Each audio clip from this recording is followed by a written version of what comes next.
Hey, everybody. Welcome back to Bitch. It is a birthday bitch session.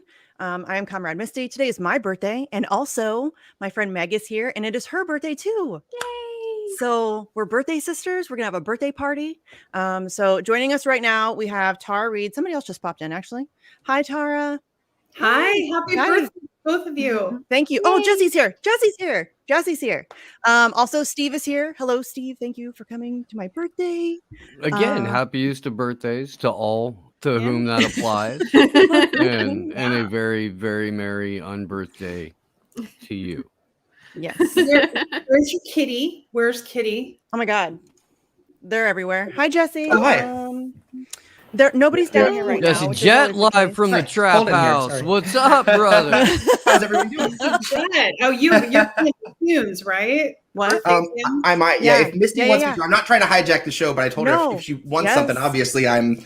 Hey, indebted, you want to listen to some live Jesse Jet? Yes. Yes. I mean, why would that be a yes? And Jesse Jet does the music to my podcast, The Politics of Survival. He is awesome. The theme music. He did the theme for me and Glory's show. We just they're going to make a video of montage of whistleblowers and journalists, and it was fun too because I haven't written anything in a minute. And I was going to kind of rework an existing song. And then Misty texted me at work and she was like, would you be willing to write something new, kind of whistleblower specific? I felt bad. And was it like 30 minutes later, I messaged you this whole thing of lyrics. I was like, that was exactly what I needed. All of a sudden, that does that. Yeah, I know he does that, but I was still, because I honestly felt bad asking him, because initially we considered militia intent. And then I was like, well, maybe I'm just going to maybe I won't use all of conviction, but like if you could like rework it with music, and then maybe we could pick like a part of it or something, or we could figure something out. And then I was just like, no, I think we need something new. And so I texted him, I'm like, so this may be crazy, but what if you just write something? And seriously, it was so fast, and I could believe it, but I was still like, wow, it was fast. It was incredibly fast. He had an entire song written, and I'm like, all right. Work, honestly, I write so much better at work than I do at home. I don't know what it is, but really? That's because you're in that mind space. I have the exact same thing. Like whenever I'm at home, I don't feel like working. But whenever I'm at work, it's like you're in that mindset, and so you're like, okay, if I'm on my break, let me do this real quick. I have like 2 seconds. Well, not even. I drive a forklift for the most part. So if I'm kind of driving, I can just be writing in my head. And then when I stop, I write down some lyrics and I keep going. So it looks like I'm talking to myself, but I'm usually reciting stuff so I don't forget it until I can. I do that same thing. Got it down. I do the same thing. Nice. Yeah. Oh. So, my last article of 2021 was about whistleblowers. Yeah. Yes. Fared. And Julian Assange. And then I just discovered SoundCloud, how to do my own audio. And it's so funny. Nice. Like, I'm so excited to learn tech stuff. So Reef over at Leftist News helped me walk me through. Oh, cool. It's really simple, but for me, being tech challenged, but I did it myself and I was so excited. I even uploaded the picture, and so anyway. That's awesome. So, I love doing pieces where I can feature Julian Assange, and in honor of your birthday, Misty, let's hope that people will give to the link that you have for yes. Thank you. Yes, do that. We're going back to DC. I was gonna do 3,000, but I think maybe whatever we can raise is fine. But we need to start getting loud. Like we really being a little bit more persistent, we'll say. So we may need to go for a couple of days, and we may need to do bigger things. And we gotta. I promised myself I was gonna work harder on it. You know what I mean? Like, we need to get it done. This is seriously, it's insane. That said, you do more already than so many people could fathom. True. Like, it's beyond admirable. No, come on. Let's not give me too much credit. No, if there's ever a day where we're allowed to gush, it's your birthday. So okay, that's fair. Actually, that's fair. I'll take that. I forgot. Look at my shirt. One of my best video clips. Nice. For show. It gets shared so much, that one where I'm like ranting a bit. Yeah. So thank you. I've been on both your shows and I loved it. Yeah. I like to rant. Ranting is fun. It's good for the soul. I highly recommend it. It's also true. Fun, standing in front of the Department of Justice with a megaphone telling them to fuck off. That's fun. So come to DC. in April. We're going to be there April 11th. Maybe we may have another day, maybe April 10th. We're going to do something. We're still working out details. We're having meetings. We're doing the thing, planning, all that stuff. And I'll update you guys as we figure things out. But, you know, it is what it is. So, yeah, if you guys can come, it's awesome. It's so much fun. Steve, tell me how. Okay, so I would like to corroborate. Okay, I would like to corroborate one point first before I tell you how much fun it is, and that is Washington D.C. is a unique place of supremely concentrated evil that you can feel as you cross the Potomac. It's quite literally oppressive, but it oppresses you in your soul and a little bit in your butthole, but mostly in your soul is where the oppression occurs. And therefore, you have to be with people who are there for shared purpose, and you know, don't sleep much, and you plan these things, and you go forward and you do them, and you have as much fun and make as much noise as humanly possible. It sort of exists in its own kind of little blackout, because otherwise you would have to think, man, this is still Washington D.C. and this is still where most of like the concentrated evil, at least on the Eastern Seaboard, at least during politician rental season. It's where dreams go to die. I think it's D.C., New York City, Boston. I don't know. Like you could throw them in there as far as like concentrated evil, but I like Boston. I think Chicago's probably worse than Boston. No, let's put Philadelphia instead. Philadelphia, Chicago, I think is worse. But you know, I was gonna say parts of Miami for me got that just like so much hustle and bustle. It's like invasive. It's just I don't know. DC for me right now, I just can't. I just can't. It is really gross. Like you feel like I feel like I need 74 showers when I get home. It is really gross. It is really DC heavy, is semi-permanent. It's 25 to 30. I smoke a ridiculous amount of cannabis when I'm in DC. Like I mean, light years beyond what I would normally do, let alone what I would do on a work day. Oh, so I can't afford to go, is what you're telling me. Do you know in 1993, when I was going through my thing, one of the headlines, major headlines in Washington Post, not like that I ever like to quote their headlines, but it was Washington, D.C., the most dangerous city on earth. And isn't it weird how nothing's changed and it's 2022? And of course, Joe Biden is president. Well, I will say this: Washington D.C. is significantly more dangerous for you now as like a standard white dude. Only if you're Seth Rich. For the rest of the like, you know, just average white dudes, DC is significantly safer, gentrified to hell and gone.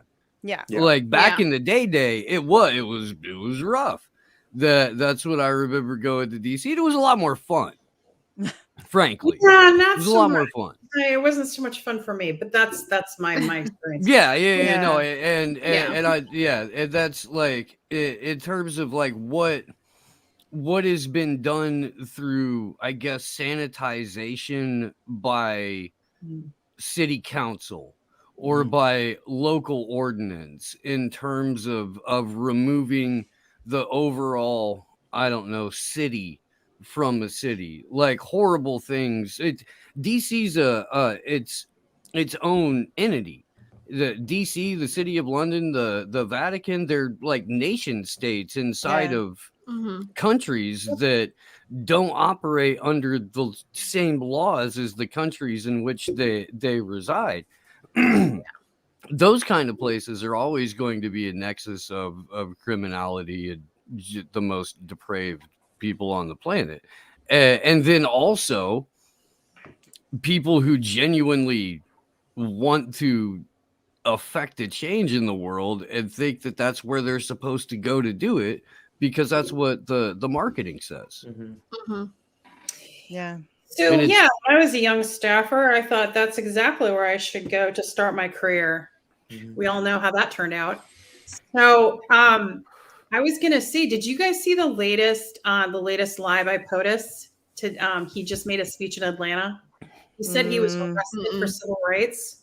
Oh, no. Oh, yes, again. Yeah, I didn't see it yet. Yeah, on the wrong side. He doesn't say which side he was on. Yeah, exactly. And like he's already been called out for this. What? No. This is a different one. Besides, this is another time he said he was arrested, and he was like, "I remember like it was yesterday when I was arrested." And so, what the hell? Like he was never arrested. No, for civil rights. And he's racist as shit. I knew him. Yes. And he's, anyway, yeah. Yes, he's incredibly racist. You guys, he said sometimes poor kids are as smart as white kids.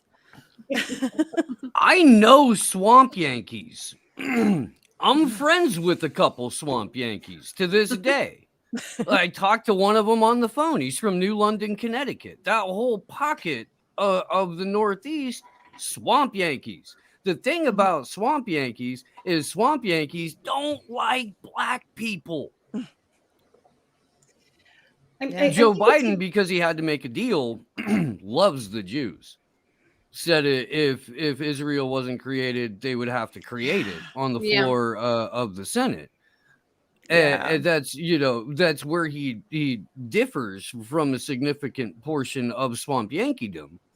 But I do think that has significantly more to do with a career choice than any deep-seated convictions he may have. Yeah. Can you believe he can just say that out loud?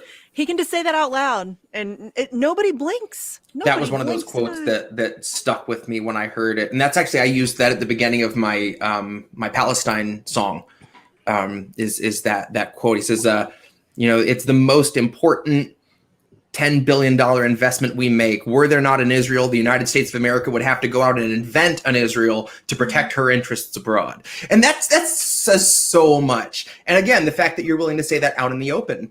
Put that side by side with Mike Pompeo saying we lied, we cheated, we stole, we had whole training courses on it. It reminds me of the glory of the American experiment. It's that smugness to Joe where Biden you're saying that's the best $10 billion investment in 1992, whenever the hell it was that he said that. Yeah. Frankly, Misty, I was going to ask you about this, and Meg, I was going to ask your opinion about this. The recent ratcheting up of tension between Russia and the United States, and today there was just some more like failed kind of between NATO and Russia and whatever. And because they're just not, Russia's offering things and NATO's just saying whatever, Yeah, it's so dumb. So how do you think that will impact Assange? Do you think? Like, Misty, I wanted to ask you because I feel like it's almost creating a more dangerous environment for him. Because, they're always claiming that he colluded with Russia, which he did not at all. And it's been proven that he didn't. And for them to assert it is just awful. But I don't know. I just wanted you all to chime in. I don't know. It just really depends on how fully they're able to control the narrative. Like they're able to. I mean, if we could, in my experience, if you sit somebody down who's willing to be open-minded about what's going on with Julian Assange and you show them what's happening, most thinking people can examine that and be like, wow, that's fucked up. It's fucked up. Like that's not, it's crazy. The fact that he was able to be arrested, the fact that he's been held this long, the fact that his human rights have been violated numerous times. I mean, UC Global was spying on him and sending information straight to the CIA. They were, listening in on his conversations with his legal team. I mean, they were plotting to assassinate him. Yes. Yep. I mean, and the key witness in the case against him admitted to fabricating his testimony in exchange for immunity from the FBI. He's a convicted child molester, and they got this guy to like just totally make some shit up, and that passes. Nobody's angry about that because they've managed to dehumanize Julian Assange and people don't even think about it. They're just like, oh, well, Julian Assange is icky. They can't really explain why he's icky, but he's icky, and they don't look at the broader picture. They don't see the underlying issue of how bad it is that a journalist is being charged under the Espionage Act. A foreign journalist. He's Australian. He's not American, and we're charging him under our laws, but affording him none of the protections of such. He's not protected by the First Amendment. Mike Pompeo, I think it was, even said so. The First Amendment doesn't apply to him. What? And people are just going along with it. It's so frustrating. Sorry. No, it's amazing though. The propaganda is so freaking thick because even the way that you just described that reminds me so much of Andrew Cuomo very recently, being let off of his charges by the same woman who went on TV and said that Bernie Sanders made her skin crawl. By the same woman. The United States is seeking international jurisdiction over the press by going through an Australian journalist with a publication registered in Iceland by way of a UK prison and Ecuador. Through and violating his constitutional rights in Ecuador while using the government of Sweden as a pawn. At no point should anybody, at any point in just that, be like, yeah, that sounds cool. That sounds totally fine. Here's the thing. Go with that. Fuck. Every facet of US, UK, Ecuadorian, Swedish, international law has been broken, has been shattered, has been just completely ignored in broad daylight. In broad daylight, in many cases with a smile, because they know that they can use Assange to set a precedent. That means this has never happened before. The reason it's never happened before is because there it's a were bad all idea. sorts of walls in place to prevent it. And yet, because of a complicit, captured corporate press and a society that has been so pummeled with propaganda and fear porn and division and manufactured confusion. This is being allowed. This is being allowed because we're talking in an echo chamber. Did you guys see that the video from the journalist in Hong Kong talking about Julian Assange? Yes. Oh yeah. Yes, great video. Go watch it. It's a good one. It's such a good video. One of the ones I would highly recommend at this point. There's also a really good one that I think is a good introductory one that Matt Kennard did a while back. It's kind of old, but it's like less than 5 minutes. And he does manage to get an awful lot of information squeezed into that. And there's Juan a very Pasquarelli's nice teach-in that Action for Assange put together a couple of years ago. Yep. Tara, I feel like with what you said about how Russia affects it, I do feel like the more they nurture the Russia fear and stoke that, that's just a card they can slap at anything. It really is just their universal smear that the more they have that whipped up in the public mind, the more damage it does, you know? And that's really... That's how they came out against me in 2019. Exactly. Before my whole history with Biden was even forward, immediately The Atlantic, Edward Isaac Dovere, before it was even like in the public domain of what happened, he immediately labeled me a Russian agent. So even if people thought I was telling the truth, they didn't fucking care. You know what I mean? Yeah. And it was so damaging, you know, causing death threats and whatnot, because people think you're a traitor, and crazy people online look at that and then they, you know, whatever, feel they're doing, have to do something for the US. Like, remember Misty and Meg, when I was telling you about how this one crazed woman was actually tried to kidnap my horse to save America. She was bringing him home to save America and was put his picture up and was trying to, and so I had to go to the sheriff's office and I had to like move my horse and we had to have protection. It was just Jesus. I mean, it was that's insanity. Yeah. Like the red baiting and everything in this country is just like we're in a neo-McCarthyite age. It's embarrassing that we're doing that again. God. You know, it's funny you said that because I watched Good Night and Good Luck the other day, which I've probably seen that movie 100 times. It's one of those I know by heart, and I just put it on when I'm doing whatever around the house. And it's terrifying how every time I watch it, it's just more and more applicable, you know? And what's scary is based off of me searching for that movie on YouTube and watching it, the next day I'm getting all these, you know, McCarthy adjacent suggestions. So many guys out there trying to explain to you why McCarthy was right and why he got a bad rap and why we need someone doing what he did now. And they're dead serious. And it's like, God, we are really up against a fucking lot. Yeah. I swear. You know. Oh, hey, wait. Now that I'm thinking about it, Jesse, you if you're going to perform, you probably need to, right? Because you have your kid. Yeah, so... I got a little bit more time still. Oh, okay. I didn't want like us to forget to have you perform and you'd be like, oh yeah, I have to go now.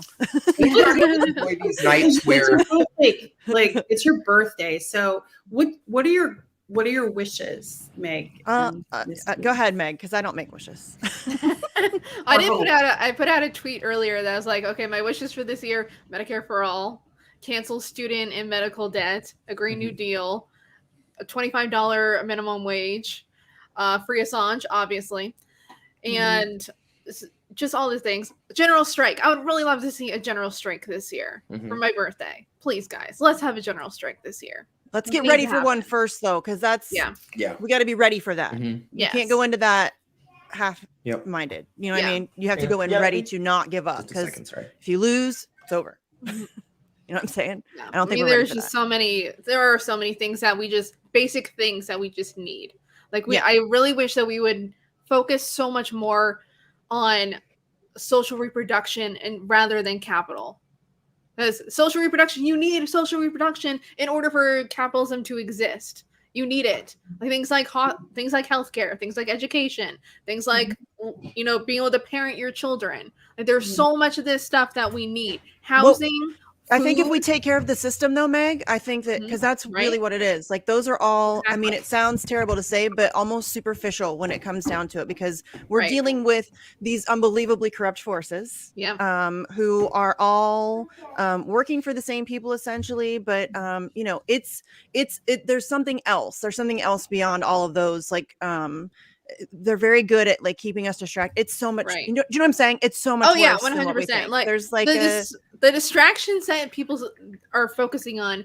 I will say this over and over again. We live in the don't look up. It's like we no longer live in the upside down. We now look in the don't look up. Everybody's just so distracted by all these little things, like all this culture war bullshit too. Like, if I have to see any more arguments about CRT, when people don't even understand what CRT fucking is, like there's just it's with anything. It's anything that they want it to be. Like I was just seeing something today about the fact that they're banning books by Black authors in school libraries. So basically, because it's CRT, those basically anything about Black people is now CRT. Are you serious? Yeah, that's an intentional misdirection, though. That's seriously, it's so intentional. It's a distraction. It is. It's a distraction in order to divide us when we're supposed to be uniting. We should be uniting, and not even just to divide us, though. It's to also keep you from actually focusing on the actual thing. Do you know what I mean? On the multinational corporations that are trying to take our entire country down. Yeah. I mean, like, what I'm trying to figure out logically is what's the end game? Because if you destroy the middle class and destroy the worker bees, the proletariat class, what do you have? You're going to lose. How you can't. They don't need us. Steve's about to have an aneurysm. Yeah. Go ahead, Steve. Go ahead, Steve. Can I answer this one? Yes. Please. Okay. Go ahead. Politics happens way the hell downstream from all of the decision making. Politics, all of it, that's the government you get to see. The last president is in the WWE Hall of Fame for being a villain. Yeah. Okay? So let's please put aside any ideas about any legislative solutions to what is happening inside the American government, because the American government is a branch office of the World Economic Forum. Pretty much, yeah. 100%. This is what they want. This is, my friend Charlie Robinson has a fantastic book that he wrote a number of years ago now called The Controlled Demolition of the American Empire. This is the controlled demolition of the American empire. This is effectively what I've referred to as the relocation of the capital of Rome. Because it's essentially the same people who have ran each empire throughout this kind of, little modern history that we're living in. They just relocate. And more often than not, when you trace the 300 richest people or the 500 richest people or the 6,000 richest people, they're all related. So when you relocate the capital, you have to collapse the empire. It doesn't matter who's out of work. It doesn't matter who's in the street effectively at this point, because if they've got enough of the populace on the metaverse, if they've got enough of the populace already doing remote everything, if they've got enough of the populace already isolated, if they've got enough of the populace already living in ratcheted up fear, based on profit motive and control, then they'll get that. Yeah, they will. If you actually read through UN Agenda 2021 and 2030, and they write about it.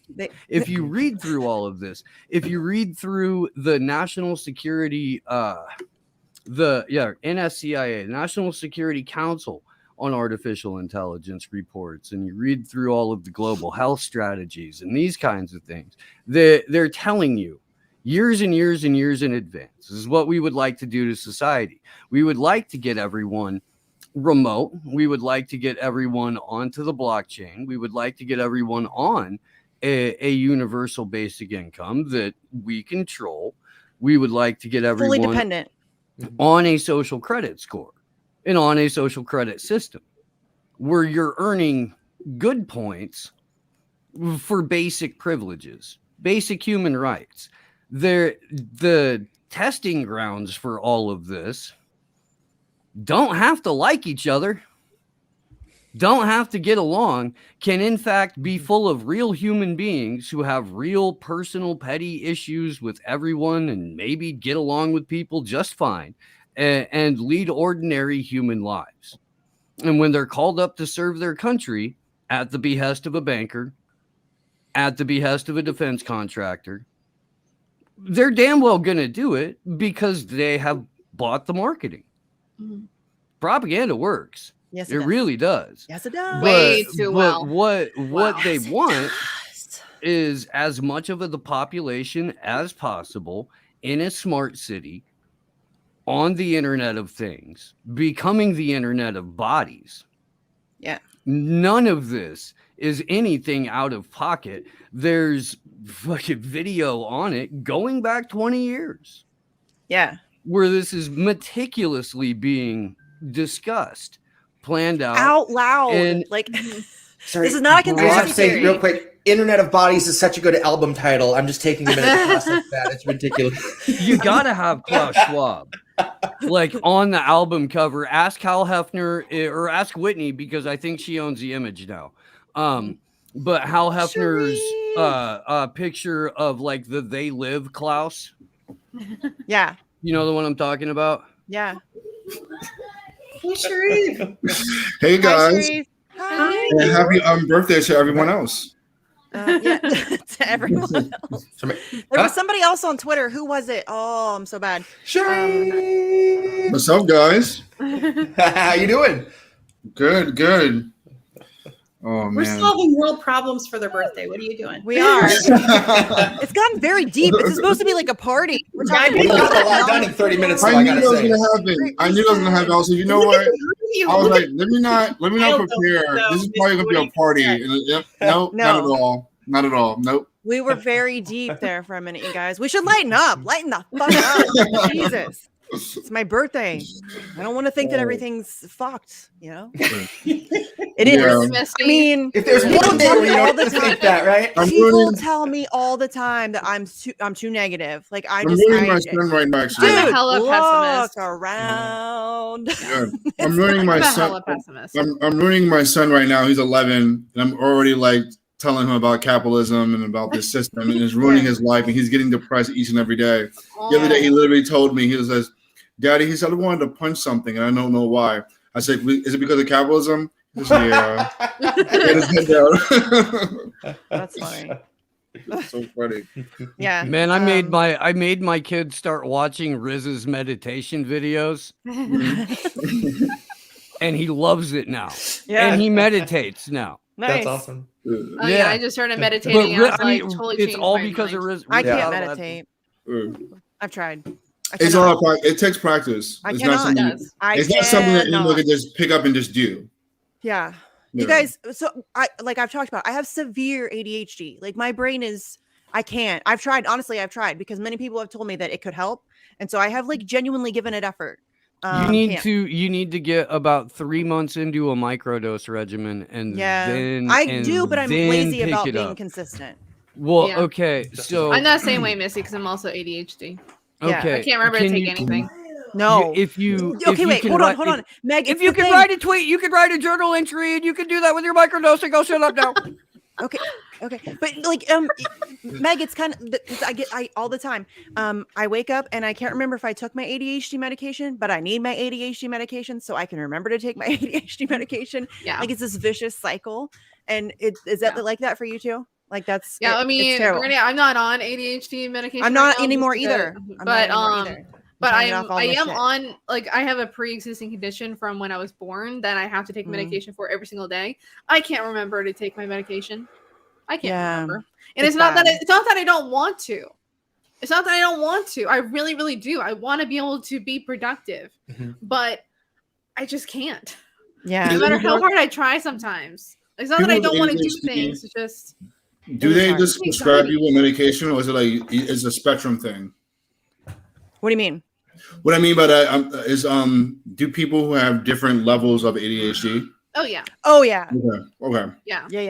Definitely. Like whenever it comes to I've never been on medication. Like I've never been formally diagnosed. I read through all the symptoms. Like, yep, I've got ADHD. I mean, it's like I live that life every day.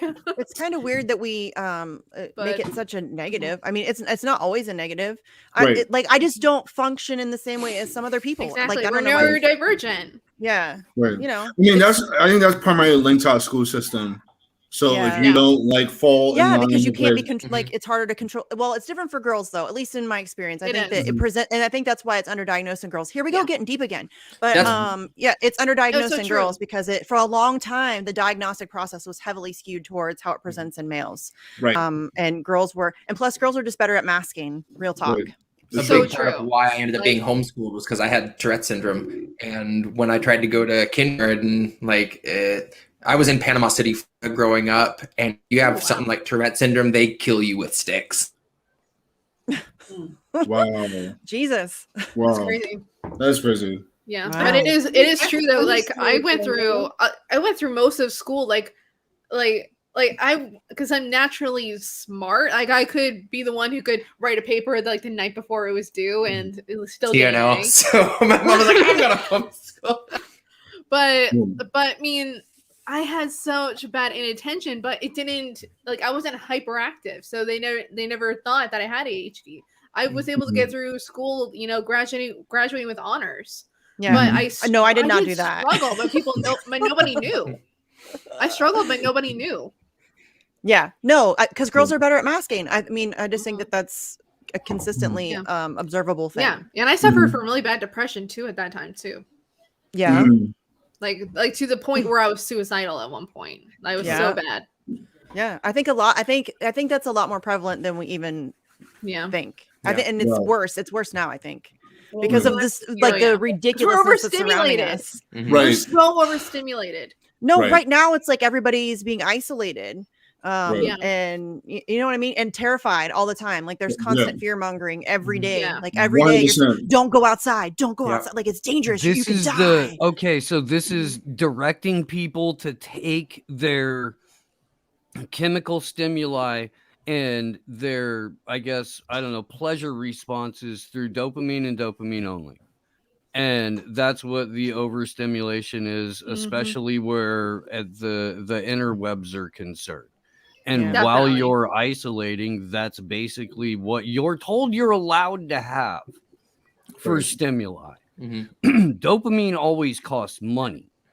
Dopamine always has a price. Dopamine always has a tax. Serotonin, oxytocin, the things that you get from human contact, the things that you get from putting your bare feet on the ground, that doesn't cost anything.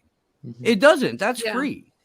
Right. That's what you're being forced to separate from, whether you're consciously aware of it or not. Once you become consciously aware of it, then you start to, want to try and be infuriated more through oxytocin and serotonin than you do the dopamine. But if anybody takes anything that I say seriously tonight, please listen to me on this, man. Dopamine always comes with a price.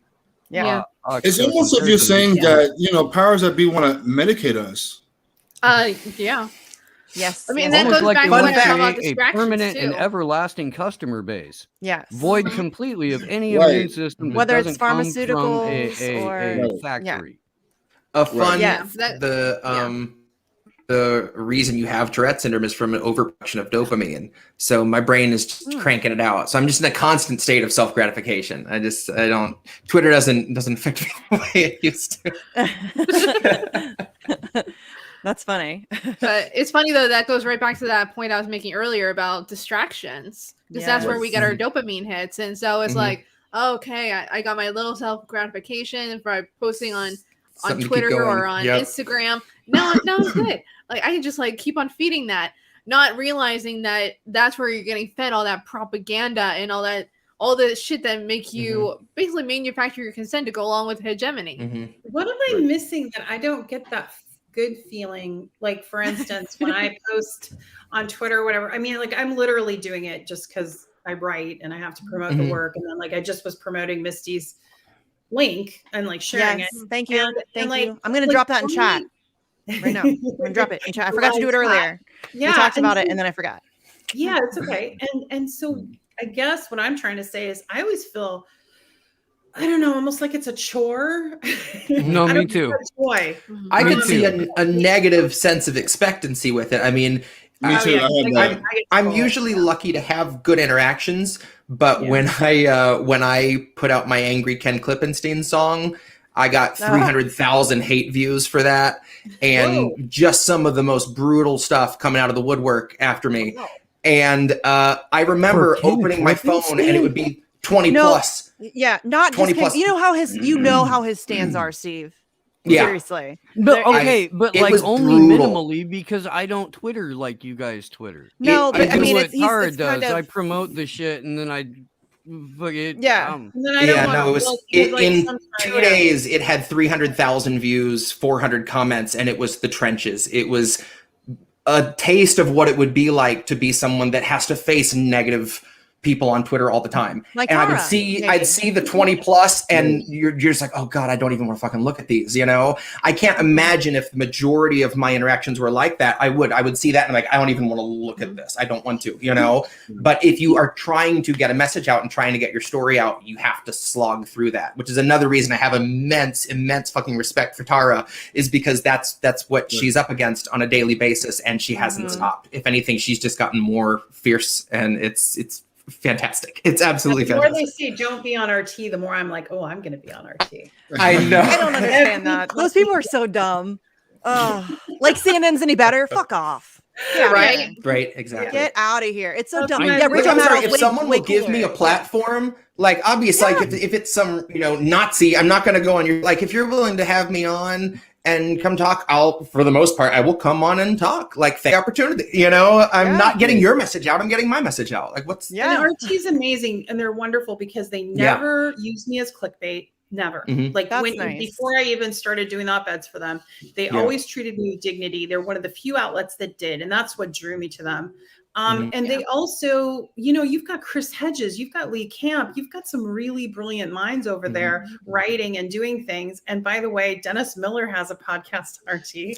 Really? Larry King, before he died, had a show on RT. Yep. And I'm trying to think, William Shatner right now has a show on RT. Really? Nice. So, I mean, they have kind of Dream Blunt rotation. This tracks with everything I've ever heard about the network. I have a number of friends that work for RT. I've been on the they're network. not perfect. I've been on Sputnik, which is none of them are. Yeah, none of that. But they're one of the better ones. Let's be real. They are. Just face it. I mean, if you just look at it objectively, you guys, that's just reality. Look at it truly objectively. Russia as a nation is still kind of locked into a mindset that anything that is bad for the U.S. state is good for Russia. Yeah. So when they bring on a number of Native Americans who are critical of the state, the only limitations that come with that is what that individual puts on themselves. as far as I know, I haven't met anyone yet who has crossed a line at RT. No, I mean, for and the cool thing, the cool thing about them is they lift up voices that are pretty oppressed, and they'll cover stories that the mainstream won't cover. Yeah. And not just, to try to annoy America. They just do it. They cover all kinds of stories, maybe even, and even their own, stories that are difficult and challenging, they'll cover within Russia. I just have always had an admiration for them, and I'm glad I work for them, and I feel lucky. But and so I'm really having fun with the podcast. Yeah, it's been awesome. Seriously, it's been and fantastic. Okay, guys, you have to do me a favor and Tara a favor. Go and leave a review on it's on like multiple podcasting like apps, right, Tara? It's listen to Tara on Spotify. Yep. Yeah. Okay. Yeah. So go review it, share it, comment, all that good stuff, because it does get hella shadow banned. It really does. Yeah. It's crazy. It is crazy. So yeah, go do that, because that. Full disclosure, Tara, when you asked me to do music for your show, she said, she's like, hey, I have something I want to ask you about, like a project. And so I talked to her, and I get off the phone, and my wife is like, so what did she want? And I was like, she wants me to do the music for her show. I just lost it. I was just beside myself. It seriously is just one of the most amazing experiences I've had. So I just want to thank you for seeing that. You know what? And they loved it when I sent the music to the producers. They were like, this is great. That's not surprised. It's such a treat. Seriously, when it starts and I hear it and then hear your voice with it, it's so surreal every time. It's awesome. We need to get your name out there more on, that you did the music. I try. Absolutely. Yeah. Because we got to get your name, because you are a beautiful composer, and some of your political music. Because political music I've listened to can sometimes be pretty stale, and yours is really new and different and emerging. And and just like what's the word I'm looking for? What I always tell you, it's like it's realistic without being doomsday. Do you know what I mean? Right. It cuts to the fact that like shit sucks, but it does it still has a level of like hope to it. So which I think that was what David McBride said to the Memory Hip. He was like, for as depressing as the subject matter is, you still manage to be a little bit hopeful. And I'm like, it's nice that that someone hears that, because like obviously if I didn't have any hope, I wouldn't be doing anything. I'd just be lying in bed all day, And I hope that comes across, and so it's nice to hear. And seriously. some days I do just lay in bed all day because I feel like shit, and everything's overwhelming. For sure. You know what I mean? I don't know any activist that doesn't have days like that where you're just like, fuck it. But it's seriously, it's stuff like that keeps me going, because if I hadn't had the feedback and support I had, I wouldn't have been still just making stuff. But it's self-perpetuating. So thank you. Yeah, we have to support each other. That's what I keep telling people. We need to like build little coalitions and little communities, like especially like in independent media. I keep trying to convince people. I mean, we have our if you can find people that you don't have to agree on everything. You don't have to cover the same stuff. You don't have to be in on the same, you know what I mean? Like everybody has their place, but if we come together, and when one of us gets censored, we all make noise about it. Exactly. That's what we need. That is what we need. I don't have to like everything that you do or agree with every show that you do or whatever guests you have on. We just need to stick together. And I keep trying to convince people. Is this the segue where I mentioned that like I got off the phone with an interview with Garland Nixon and Dr. Wilmer Leon again on the Critical Hour, which is one of my favorite programs, not just because I'm a regular, but because they do really good work. And YouTube told me that we had yet another channel strike. For what do you know? Harmful content. I'm shocked. I mean, I guess you said something that was true, or I don't. Yeah, we were on YouTube for like 26 minutes that day. We already cut the show short on YouTube and do the rest of it on every other platform that we stream live on. That for some reason that doesn't fucking censor. And so currently sitting at 2 strikes again. At any point, YouTube can hit us with a third strike, because this was from a video from 3 weeks ago. The strike previously is from a video that we had done I think in like May or June of last year, showing the UK health minister talking on record at work. That's what we got our strike for. Aw. Insane. That's insane. I don't understand. I don't understand why you guys still use YouTube. Because you need the cat video people. Yeah, I'm going to exploit the platform I don't for get as long as I can. It is the largest video sharing platform. That's where you can get to the most people. No, I know. I mean, yeah, so I'm going to exploit it. I mean, I need to make a lot because I don't really do anything with my YouTube. I don't monetize. Yeah, I don't monetize. So none of my channels are monetized on YouTube for 2 years. Well, I've never monetized. So I'm not. I think I've flown under the radar quite a bit because of that. The way that I look at it, real quick, Sharif, the way that I look at it is that if YouTube is a bar, I'm getting thrown out of the bar. I'm not leaving because they tell me to leave. Right. I'm making them make me leave. Oh, I'm getting into a bar fight. Right. Yeah. No, I'm going to be removed. I'm not going to go politely. Fuck them. You don't get to decide who gets to say what, when, where. You don't get to decide. No, like one person or entity should get to decide what kind of conversations we can have. And especially the shit that they've been censoring people, like fucking COVID. Y'all, this is something that impacts literally every human being on earth. You should be able to have whatever kind of conversation you want about that. You should be able to examine every single aspect, ask every stupid question, examine every angle. That all the conversation should be on the board, period. And the way that you deal with that not going into crazy places is transparency. Hey, we're dealing with this thing. Here's what we're doing about it. Here, you know what I mean? Like lay it all out there. Then people will be like, oh, okay. Here. It's that fucking simple. It's amazing that I have to explain this to grown-ups. That's how you do things. You show transparency. You build trust. We're all on the same team. We're all trying to get through this together. But no, we've allowed like this handful of psychopaths to take control over everything, literally everything. And now they're able to control 100% of the discourse. That's a great plan, you guys. What the fuck? A lot of Go ahead. Sorry, Fox really needed to see the cat. He saw the cat from the corner. Hey, Fox. Hi. Hey, hi. Can you say happy birthday, Misty and Meg? Aww. Can you say happy birthday? Happy birthday. Oh, thank you. Hi. He's so cute.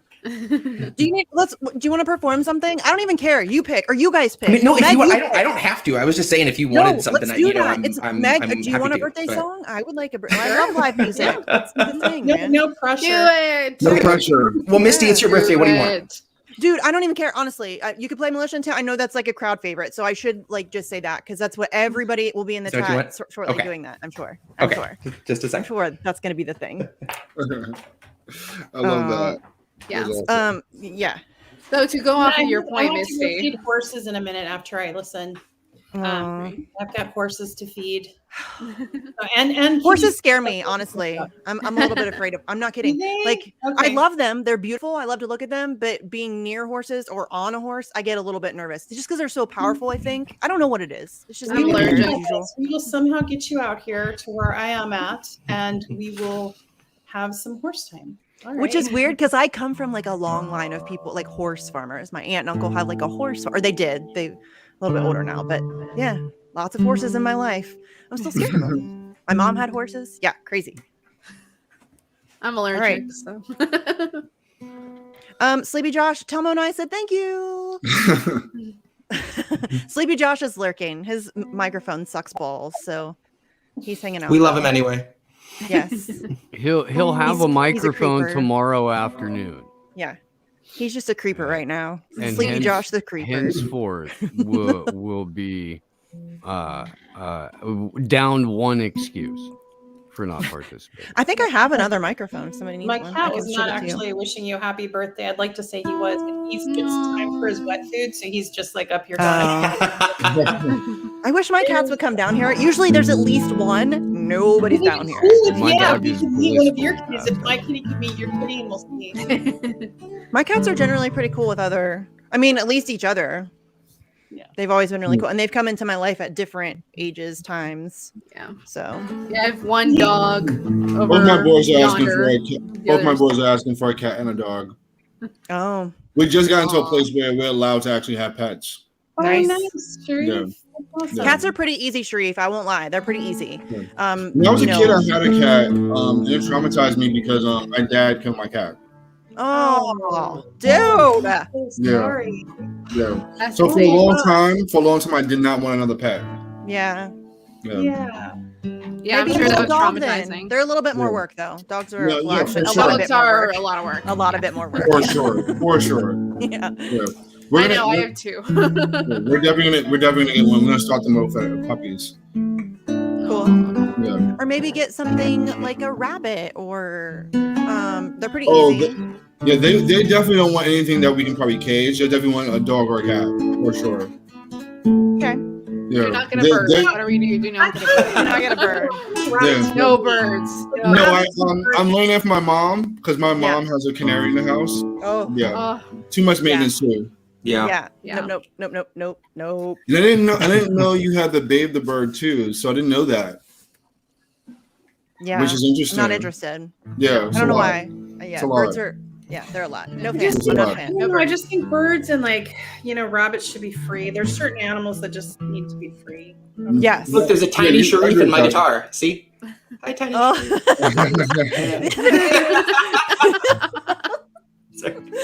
Oh, it's so funny. I love that. Hi, Lucky. That's awesome. That's hilarious. Larry, I don't know where Jack is. That's what I was just saying. None of my cats. Not a one of them. I love that. There's usually at least one. Sleepy knows it's usually Daryl, and he's usually jumping on the top of my. Yes, he's a dick. Daryl, I can't get over that. He's such a dick. I love him. He is my very best boy. When I was there for the Medicare March and you introduced your cats and you said Daryl, I laughed way harder than I should have. That got me. It really caught me by surprise. I had a cat named Jake Silvetta, so he's a rebellious cat. So yeah, it's good to name him after revolutionaries too. Yeah. I have Fidel Castro, and then we have Chief Brody because my wife is a huge Jaws fan. So we got Chief Brody as our other. That's funny. All right, Misty, I'm ready if you are. Okay, what are you doing? Militia intent. I mean, that's what you. Oh, okay, right. Okay. Almost done. I'm gonna do my song and then I'm done. Okay. Oh. It's not my day. You know I would have picked. I don't know if you're. We'll see if he makes it through the whole thing.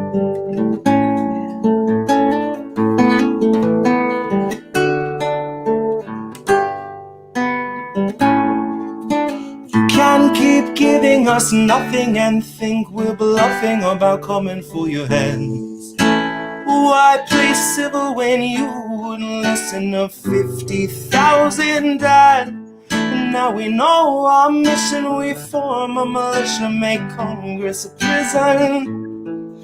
So why play civil when all these dead won't make you listen?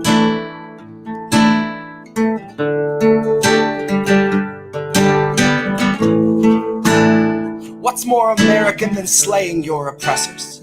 What's more American than liberty or death first? God, I thought we were founded on abolishing the tyranny of those who would starve a village all to live empirically. And I regret that I have only one life to give for my cause now that I can see my cause so clearly. See, I want our leaders, regardless of party, to fear me. 'Cause I will pick my targets and assassinate them lyrically.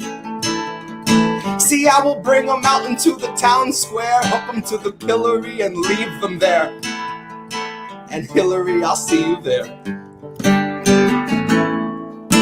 You can keep giving us nothing and think we're bluffing about coming for your heads. So I play civil when you wouldn't listen to 100,000 died. And now we know our mission, we form a militia, make Congress a prison. So I play civil when all these dead won't make you listen. See, welcome to the fantasy of rhetoric. And welcome to the last of the free speech while we can get it.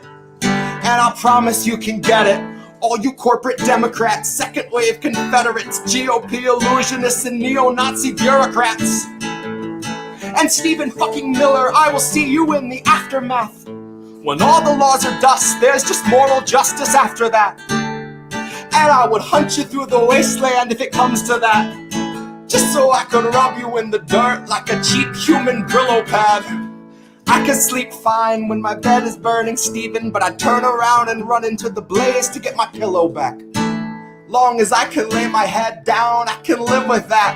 I can deal with a little ash.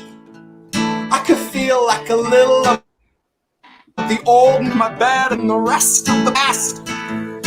The old world where we all lived and we can't get back. The old world where you didn't give and you'd still get back. Where you could rake in 12 billion and give none back. Those days are behind us, the virus will kill all of that. Your wealth is behind us and kindness is meant for the past. Our leaders would bind us and starve us and call it a fast. A sacrament meant for their God that they garnish in cash. And they feed it the poor by the hundreds, that's all that it asks. Its hunger is legion and people in need are all it will have. Our only chance is to starve it and watch as it turns on them. You can keep giving us nothing and think we're bluffing about coming for your ends. You can keep giving us nothing and think we're bluffing about coming for your ends. Lucky says you have a cute stalker. He's so cute. I love that song. Oh. That was beautiful. That was awesome. Yeah. Just I saw the door creak open. I was like, I wonder if he's gonna dance for a second. Sure enough, he's gonna like so feel it cute. for a second. It's so cute. He's so cute. Yeah. Hilarious. That's so funny. You have like a That little was built-in great. fan. I love that. Right. Photo bomb. Yep. So right, Yeah. Sleepy. Definitely. So cute. Okay, dude, if you have to go, you can go. Yeah, Thanks for- unfortunately, yeah, I do. I wish yeah, I didn't no, have to, I get it. but I he's get been it. incredibly patient. So Yes, indeed. Bye, Jesse. Yeah, Right. thanks for Can you- coming. Can you bring? I Seriously. can't see everybody, That's Misty. it. I can just see myself. Oh, I'm in my little echo chamber. There There we you go. go. Hey. I was really going like this. the I'm just entire high. I time. forgot to take it off. That's all. Yeah, where were we? You know, Well, seriously, it was such a Whatever. fun way to get to spend a bit of the evening. I feel like it was my birthday. So It's everybody's Misty and birthday. Meg, seriously, Yeah, happy sure. birthday. Yeah. Absolutely. Oh, thank you. I love birthdays. That was Thank awesome. you. Thank you. Tara, it was so Yeah, nice to thank get to like face-to-face talk with you finally. It was a Yeah. pleasure. It really was. Yay. Oh, this is the first time you've talked face to face? Yeah. Oh my god, I love Yeah, this. me too. Right? Me too. Yeah, same. Dude. Yep. Sharif Yeah, and I have I- gotten to talk on the phone, but never had a face-to-face. So. Oh, I love this so much right Which now. again, a couple people that when I finally get to meet are getting the biggest hugs. Like it's Yeah. there's something about meeting, like when I got to meet Misty, like meeting someone that you've already had such a great I friendship and connection know. with. It's just so cool. So It hits again, different for it- sure. It was so funny. I everybody thought in this Misty wanted panel to is do on my a hug Ohio bucket thing. list. Like Hug bucket list. Everybody come to bucket DC. Come to DC in April. I might have please. to. I just got my vacation time re-upped at work, so I might have to cash them in and see if I can make it because Seriously, come down. that's- Everybody yeah. come. Everybody come. Yeah. I would love to No, meet more I'm- people. I'm definitely coming to DC in April for sure. Yay.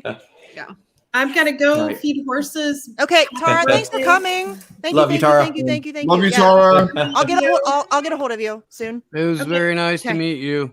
Very nice. Very nice. Bye, Jesse. That was amazing. Bye, Oh, Tara. thank you, Tara. Seriously. Happy birthday. Thank you. right, bye, I'm so Sharif. excited. This is so fun. Yeah. This is so fun. Okay, Steve, Jesse, if you as have to always, go, man, yeah. I could listen to you for hours. Same. All right. Have a good night, guys. Happy birthday Yeah. again to both of you. See ya. Thank you. All right. Bye. Love you. you. Bye. Bye. This is so fun. Mm. Yay. That was awesome. Missy, where'd you go to eat for your birthday? My husband just went and got something and brought it back here. Okay, nice. So yeah. So we didn't have to So- go anywhere. Yeah. Keep My it kid low was supposed key. to have basketball. We just did a chill out thing at home. Mhm. So Sometimes it's necessary. Sometimes you need that. yeah. Yeah. Yes. Yeah.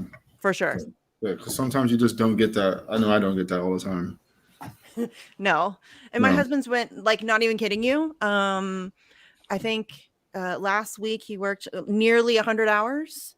Oh my god. Yeah. So it's, days off. It's like, let's just chill. Yeah. Just chill. You know what I mean? So yeah, it was fun though. It was good. Yeah. Good. Really good. Meg, did you say you went and got dinner or you just worked? That's all you did? Yeah, I just went to work today. Isn't it like boring I made being some an adult? popcorn. Yeah, I made some popcorn chicken when I got home for dinner. And then but I'm probably gonna do something with my family this weekend. Just it's difficult right now because like my mom is just recovered from COVID, but my sister has COVID. Oh, okay. So like it's hard to do anything right now when my sister is sick. So yeah. Meg, what state are you in? I'm in Florida. In Florida? Okay. Yeah. You and JB are both in Florida, right? Yes. JB's in Florida, and I know Nico's in Florida. Yeah. Nico's in the Miami. Convo Couch is current. Well, when they're not in they're Central America. They're somewhere else in Florida right now. Pasta got the vid and couldn't go to Nicaragua. Shout out. Okay. To him, I'm sorry, boo boo. I am. I know. Yeah, it's a bummer. Yeah. That is a bummer. Buffy's killing it. Yeah. It. She was on Telesur English earlier today, I think. She tweeted it, so everybody go check it out. It was good. She's doing great. Like it's so cool. It's so cool to watch them like go and do the thing, you know? Right. It's so fun. I love it. And they are like really killing it. They really are. I'm proud of them. They're doing I sound like such a dork. Like that's so cheesy, but legit. No, it's not. I mean, that's actually one of the things on my bucket list. Is actually go outside the country and fight for healthcare. Yeah. That's actually on my to-do list. I actually was talking to Martha Schmidt, who's out in Washington State. She's a part of the National Lawyers Guild, and I was just talking to her about different actions I'm doing because I just always every day I'm always just talking to different people, different strategies, talking about different ideas I actually have for the new year. Yeah. So, all those actors are always talking. So I mentioned that, and she was giving me cool ideas and cool suggestions about ways to just go about doing that. Because I've never left the country just for activism. I don't think I have either. I don't think. Now I'm like thinking though. No, I don't think so. I don't think so. But yeah, that would be a lot of fun. I would love to go. I'm not even kidding you guys. I want to go to London so bad. I want to protest with Allie and Eric and Deepa and Emmy and like even like I know that there's some of those maybe they don't all get along or whatever. I don't care. I love them all. I want to go protest with all of them. That's like a huge bucket list for me. I would love seriously. I mean for the Assange thing, I think you can get a GoFundMe or something, and people will fund that for sure. I think so. For what? To go to London? Yeah. That would be expensive though. It would, but I also too I don't think that would be a hard. I don't think it'll be a hard ask though. At least I don't think so. I don't know. I hate asking people for money. I'm terrible at it. It's 12 to 15K for 5 days. Yeah, that is made me cringe. Eating London's air. Yeah. Yeah. Hi, Glory Jones. Why are you being so sneaky over there? I had to hop in voice only. I'm working on a little screen here. Don't you worry. Oh, okay. I'm about to start my virtual camera. You can be the disembodied voice. Oh no, I'm not disembodied voice. I'm starting my cam now. Okay. You love it. I love this image. This is so funny. Yeah. I don't know why it makes me giggle every time I see it, but it does. Because it just does. Because it's like a little sea cow, and then I think I love manatees. Like I love manatees, so I think it just makes me smile. Manatees, elephants, lions. Like elephants are magical. Not even gonna kid you. Like I tweeted a video earlier. Like there's so many elephants are magical. That's really my uncle's favorite animal. Yeah, that's my oldest favorite animal. Have y'all ever seen manatees before? Huh? I've seen manatees. I have seen a manatee. Yeah, I have. Not up close though. Oh, you haven't? They're so awesome. Not up close. They are so awesome. They really are. They really are. They have like personalities. They're really funny. I like watching them. I like dolphins too, though. I don't know. I guess I like a lot of animals. Dolphins are probably like my second favorite animal. Dolphins look like they are just having a fucking good time. You know what I mean? Well, they're just playing. Yeah, that's what I'm saying. Like that looks like the most fun to me. You know, dolphins look they're having the most fun. True. So I think if you're going for fun, that's definitely maybe a direction I would go. They always look happy. Dolphins are having fun because they have very large brains and no centralized state. Fair. Yeah. Fair. Yes. Fair. 100. Yes. Oh, no. So what? I'm curious. So what's the history behind the manatee image? Is that your favorite animal? Well, I'm kind of a marine science nerd in general. Yeah. Oh, nice. Okay. Yeah, there's some individuals in this stream. Don't get her that can started, attest to Sharif. that. Don't get her started. Don't get I'm her gonna go started. take a bong hit. I'll be right back. Oh my All right. god. But yeah, I'm a huge marine science nerd. I grew up in South Florida, so like I've seen manatees in their natural habitat before, and like I learned about them in school, and I just like, and I just love them. And then I saw the image, and it was like, you know, this like trippy manatee, and it was like this really corny, almost like borderline corny pun, and I was just like, oh my god. Kind of a dad joke ish. Not really. No. I don't know. It's cute though. It makes me I smile. know. Whatever. If it doesn't make you smile, then fuck you. Let's get a dad joke. Yeah, kind of. Oh my god, did you guys see the video that was going around Twitter the other day of the guy who like sneaks up behind? So it's not like some kind of sports ball game, and there's the media, and they have their little yellow vests on, and it says press, and some guy walked up and like pressed his back, and I'm like, that might be peak dad joke. That might be peak dad joke to walk up to the, you know what I mean? It just press. It's pretty funny. It was pretty funny as far as dad jokes go. Right. Ugh. So ridiculous. I have to like, my dad jokes are on, actually not at home, but at work. Yeah. I'm at work and I'm talking to my guests.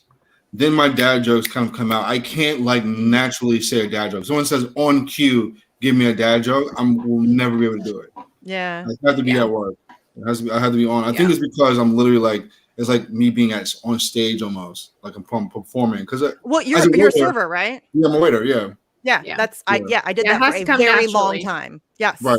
I did that for a very long time, and it is, yes, it is a performance. It really is. It really is. Right. Yeah. I mean, if you want to make a lot of money, you have to learn how to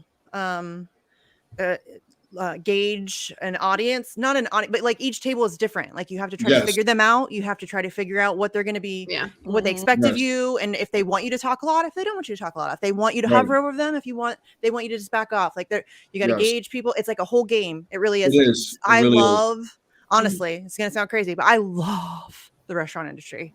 If my husband's in the restaurant industry, but if my kids didn't need like a regular schedule, I would probably go back. But there is no regular schedule. And it's all night shifts. That's where you make all your money. So it's, you know what I mean? So I can't really justify it at this point, but it's fun. I think it's because honestly, I've thought about this. I think it's because I have ADHD. And so it's like the controlled chaos. That's where it just clicks. I'm just, you know, what's funny is that Jackie told me the exact same thing. Cause she's also a server. And Jackie told me the way that being a server challenges her because like she whenever she's at a table, she purposefully does not write down their orders because if she writes it down, then it's the game in her head that she can go get by and be like, okay, so I'm challenging my brain, so that's where I'm getting my dopamine hit. Yeah. Like, so before COVID at my job, we literally had to write everything down, go to a POS, and it was a nightmare because we have tons of servers. I work at a movie theater. I work at a bougie movie theater. And so it was very difficult to get to run to a POS, write everything, you had to wait. And so now during COVID, we have the hand tablets like they have in Canada. So literally at the table, I'm like punching everything in, everything is gone, everything's in. And recently the system went down, so we had to go back to that. And I was telling all the servers, you guys are mad because you guys are not accustomed to that anymore. We was a time where before COVID, we didn't have that. We literally had to write everything down like a classic restaurant. We had to go to the table, write everything down, memorize it. There was no like, there was no like, oh, can I go back and ask the waiter, can I ask the guests what they ordered? You have to like know it. Especially a place like this, like where the guests are expecting you not to repeat yourself or something. They just want that. Like most of the guests we have, they're like, if you go back and ask them what they ordered, they're already dismissing you already. Oh, for sure.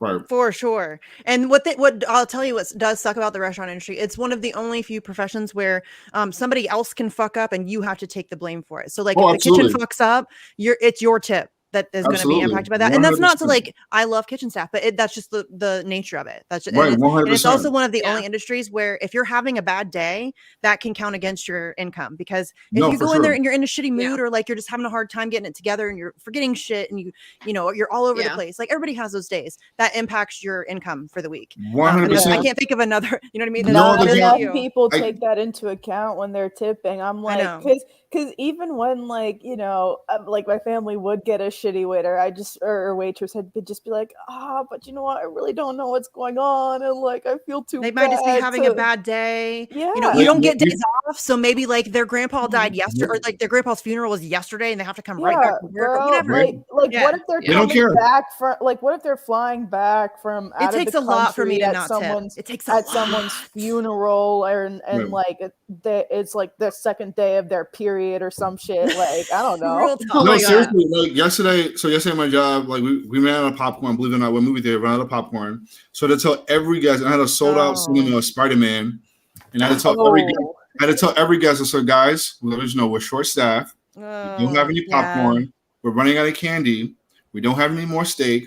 And literally, like most of the guests there just didn't even tip. They was like, I don't care, no popcorn, no tip. Yeah, I wasn't saying it's like that. That's shitty. Mm-hmm. Yep. So it happens. It definitely happens. And then a lot of times too, like, all the time. And like Misty saying too, like sometimes if I'm a bit of a mood before I start work, I'll tell management let me have a few minutes before I even start. Yeah. Because I can go in with a positive attitude. Because I know if I don't, this is going to be all downhill from here. Yeah. I will say that, like, even though there are shitty experiences, though, in the service industry, there's also really amazing. Like, there was one time I had a party of 4 at one of my tables. It was pretty close to close. Party of 4 at this table. They left me 4 pennies, right? 4 pennies.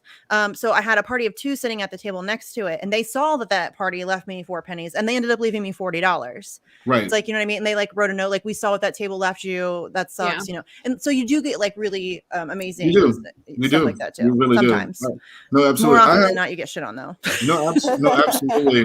When I was working at this part of the same company. I worked for IPIC. They had a restaurant called City Perch, upstate New York. I was working there. That's where I started. I've been with the company for 4 years. And this guest didn't like their drink. And you know, we've all been in the restaurants where we have those friends of yours who don't like something. Yeah. They don't want to say anything because they don't want to be that person. And so I knew that guest was like that. And I was just like, oh, listen, I know you don't like it. I'll just take it back. And he went like, no. I was like, no, we'll take it back. So I took it back, got him something else, and I really he liked it. And then he sat at the bar. Him and his wife had their drink, had their food, sat at the bar, stayed, and went to the bar and also got more drinks from that experience. And I said, and he left a really good tip. But I was also telling the other servers at this current job that because a lot of the new servers there, they don't understand the concept of like just paying attention to the table, seeing what they like and what they don't like, because it's not about them not saying anything. Sometimes you just gotta be observant and just notice that they're not touching the drink, they're not touching his food. Like, why is that? So ask those kind of questions, kind of get at them, and then make that experience better for them. Because some people are just not going to tell you don't like something. They're just not going to do that. Yeah. Mm-hmm. Yeah. Yes, for sure. And it's also, I don't know. To me, it's just fun. Like it's all like a show. It's a game. Like and it's fast, and it's never the same. I mean, yes, it's the same job, and there are repetitive aspects of it, but every table is different. Every shift is different. You know what I mean? It's not mundane. It's not like through the motions. It is very, you know, just ever changing, fast paced. Like sometimes it's fast paced. There are times when you have a slow night and it's fucking terrible. But yeah, I love it. I mean, I know a lot of people, it's not for everybody, but it really isn't. It really isn't too. And I was telling the management too, like, just because someone has survey experience doesn't mean they can work at this place. Because I would not recommend this restaurant, other restaurants, sure, not this restaurant, to any server, because it is like nerve-wracking. You are responsible for so much, and you do have a lot more tables than your average restaurant. Yeah. Like I'll have like 4 cinemas in one night, and in each cinema I'll have maybe like 8 tables. 12 tables. It all depends on how many staff we have there for the night or how busy it is, whatever the case may be. It's just really different. And so like, just imagine just like having 4 cinemas, 3 of them open around the same time. And you is have it like a full service restaurant or is it like just like burgers or? No, they actually do like, they do burgers and they do like pizzas probably. Pizzas and stuff, yeah. Okay. So this is like an Alamo Steakhouse. Is this where we're talking? It's very similar to Alamo. Like, so iPick is very similar to Alamo. So they have like now in New York, because like they have so many more dine-in movie theaters now because it's just popular. So Alamo is big. Nighthawk is also another one. iPick is another one. They have CMX. That's another one. There's a one called Syndicate. So they're popping up more and more movie theaters are leaning more. That's weird. Like right now, to dine in. Yeah. Well, because that makes sense to me though, because like I feel like a lot of people are looking more for that luxury movie experience. Like I just mean like in the time of COVID, like being so wishy-washy about the inside stuff. The reason for that is because movie theaters are trashy as hell. And the reason for that is, Missy, to go back to your point, because people do want to go out, so do you want to, because it is a restaurant, so you are getting the food you would get at a restaurant, like a double. Right, so now you're getting a restaurant food and a show and a movie. So you're getting a condensed amount of time because nobody has any time anymore because everybody's working like 74 jobs and has kids and but it like condenses everything down into one experience, which actually like as a parent, like it's a great idea. I like it a lot. You know what I mean? Have you guys ever done one of those like kind of dinner theater type of things where there's like a show going on and it's very interactive? I did that for my dad's birthday a few years ago with my whole family, and that shit is really funny because like it was a mystery. It was a mystery. They got you involved. Oh, like a mystery theater. Yeah. Okay. Yeah. I think was talking about like something like when they did with like The Room, or when they do like these sing-alongs at certain theaters. I thought you were talking about that for a second. No, this is more like it's more like an experience. Like it's an experience. Yeah. You know what I mean? Like it's very interactive. It's like a game. Like you know what I mean? It's like a puzzle. Like you have to figure out a puzzle. You have to figure out who the murderer is. It's like an escape room, but I did escape room. Escape rooms are fun. Yeah, I haven't done one yet. My sister wants. We want to go. We want to go. Yeah. We want to. I like break them accidentally though, because like what does that mean? How do you break an escape room, Glory Jones? No, it's not. Because the thing is like sometimes like I've been to a couple of like sketchy escape rooms in the past. So like one time I went there and like say the thing is like you have to open a box, but the key is somewhere else. Like I'll be thinking like, like it's just a prop. Like, sometimes we think like, oh no, it's just a prop anyway. It doesn't need a key. So like you accidentally open the box anyways and you end up breaking it or some shit or so some like shit like that. Smashing some stuff in there. Right. Simmer down, Glory Jones. No escape room for you. Yeah, that does sound like fun though. I really want to do one. Yeah, it's fun. I do. It's fun. Yeah. Oh, yeah, if you guys are into like mystery solving stuff, and no, this isn't sponsored or anything. I mean, I'm like, this is legit like a product I liked. Hunt a Killer. I don't know if you guys have ever heard of that.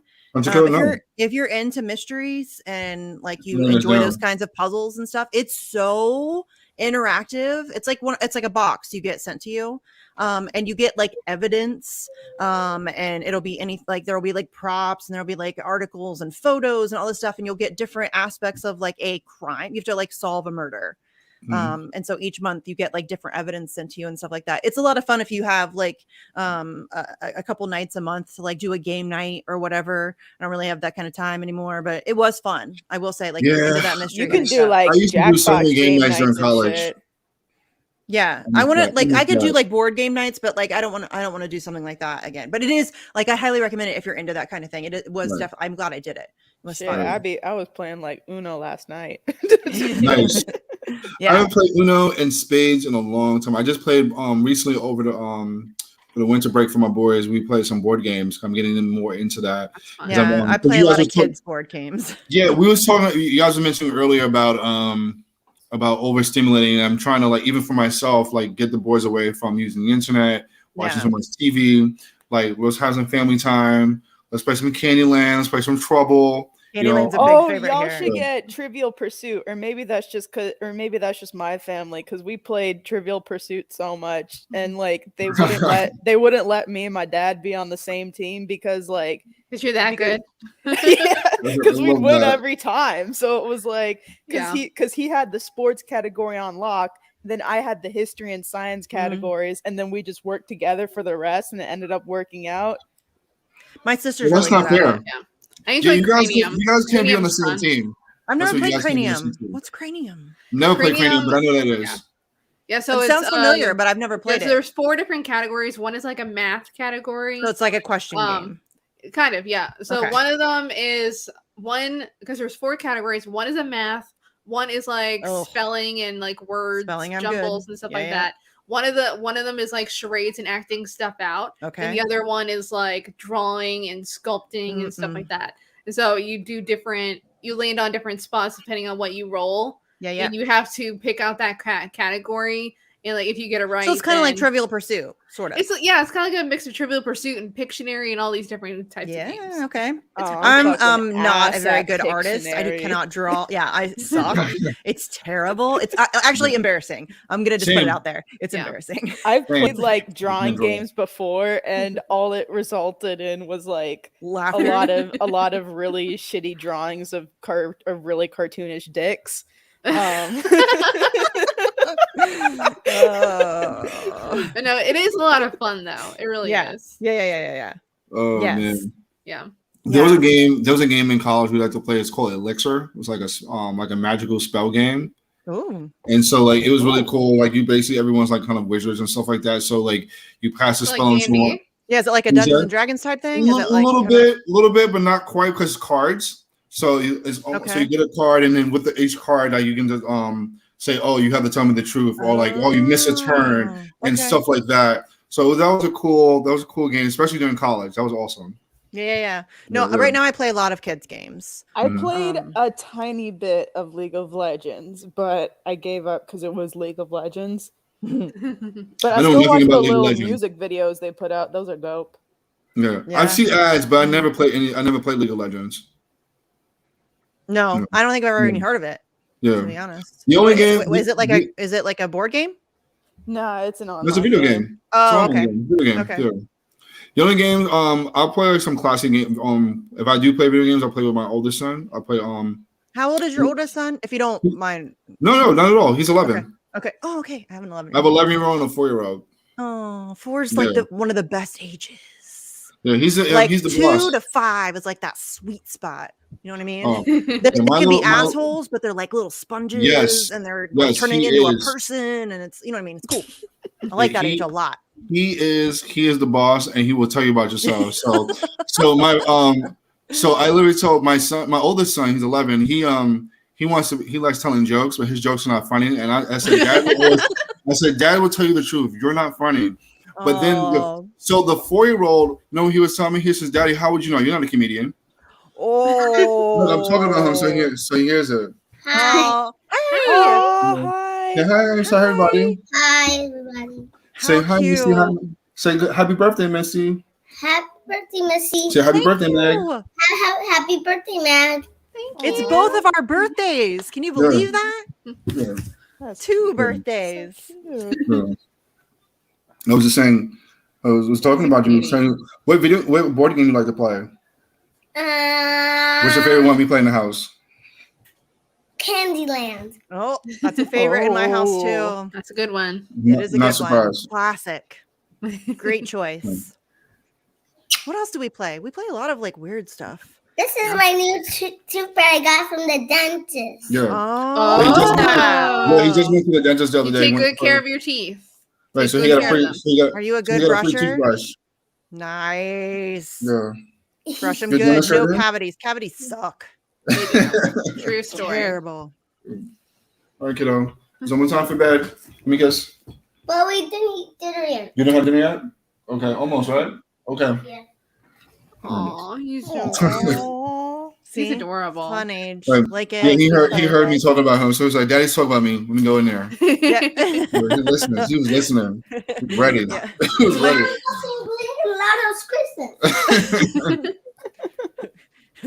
My kids will hear me too when I'm down here, and I'll talk shit about them, and then I'll go upstairs and my 11-year-old will be like, I heard you. You know I can hear you, right? Right. Yes, I do know that you can hear me.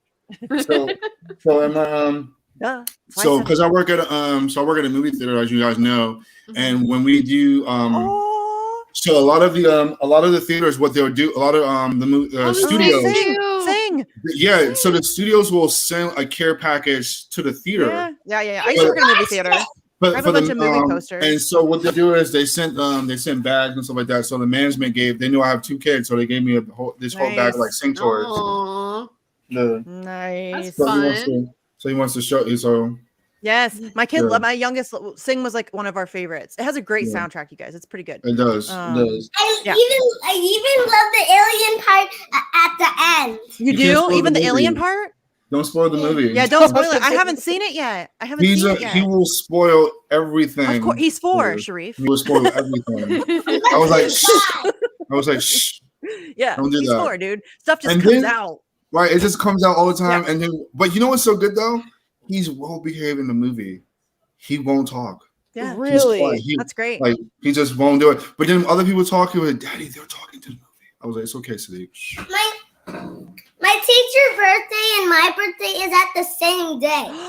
That is so cool. That's a big class party. Cool. That's a big party. Right. A big class party. Me and Meg have the same birthday. Yeah. Twinsies. Yep. Twinsies. Happy? Me and Boots Riley have the same birthday. Nice. Nice. Zach De La Roca. Meg also has our birthday. I like Boots Riley. And Jeff Bezos, but he's a really good artist. We're not going to talk about that part. Yeah. Right. I was lucky enough to meet and get to hang out with Boots' dad last summer. That was rad. And then, one of my good friends was in his movie, and yeah, dude, the coup was like a part of my life from the jump, dude. That band is that's what you should teach your children. Right. Yeah. Bruce Riley is such a good artist. My birthday's next Saturday. Next Saturday. Happy birthday.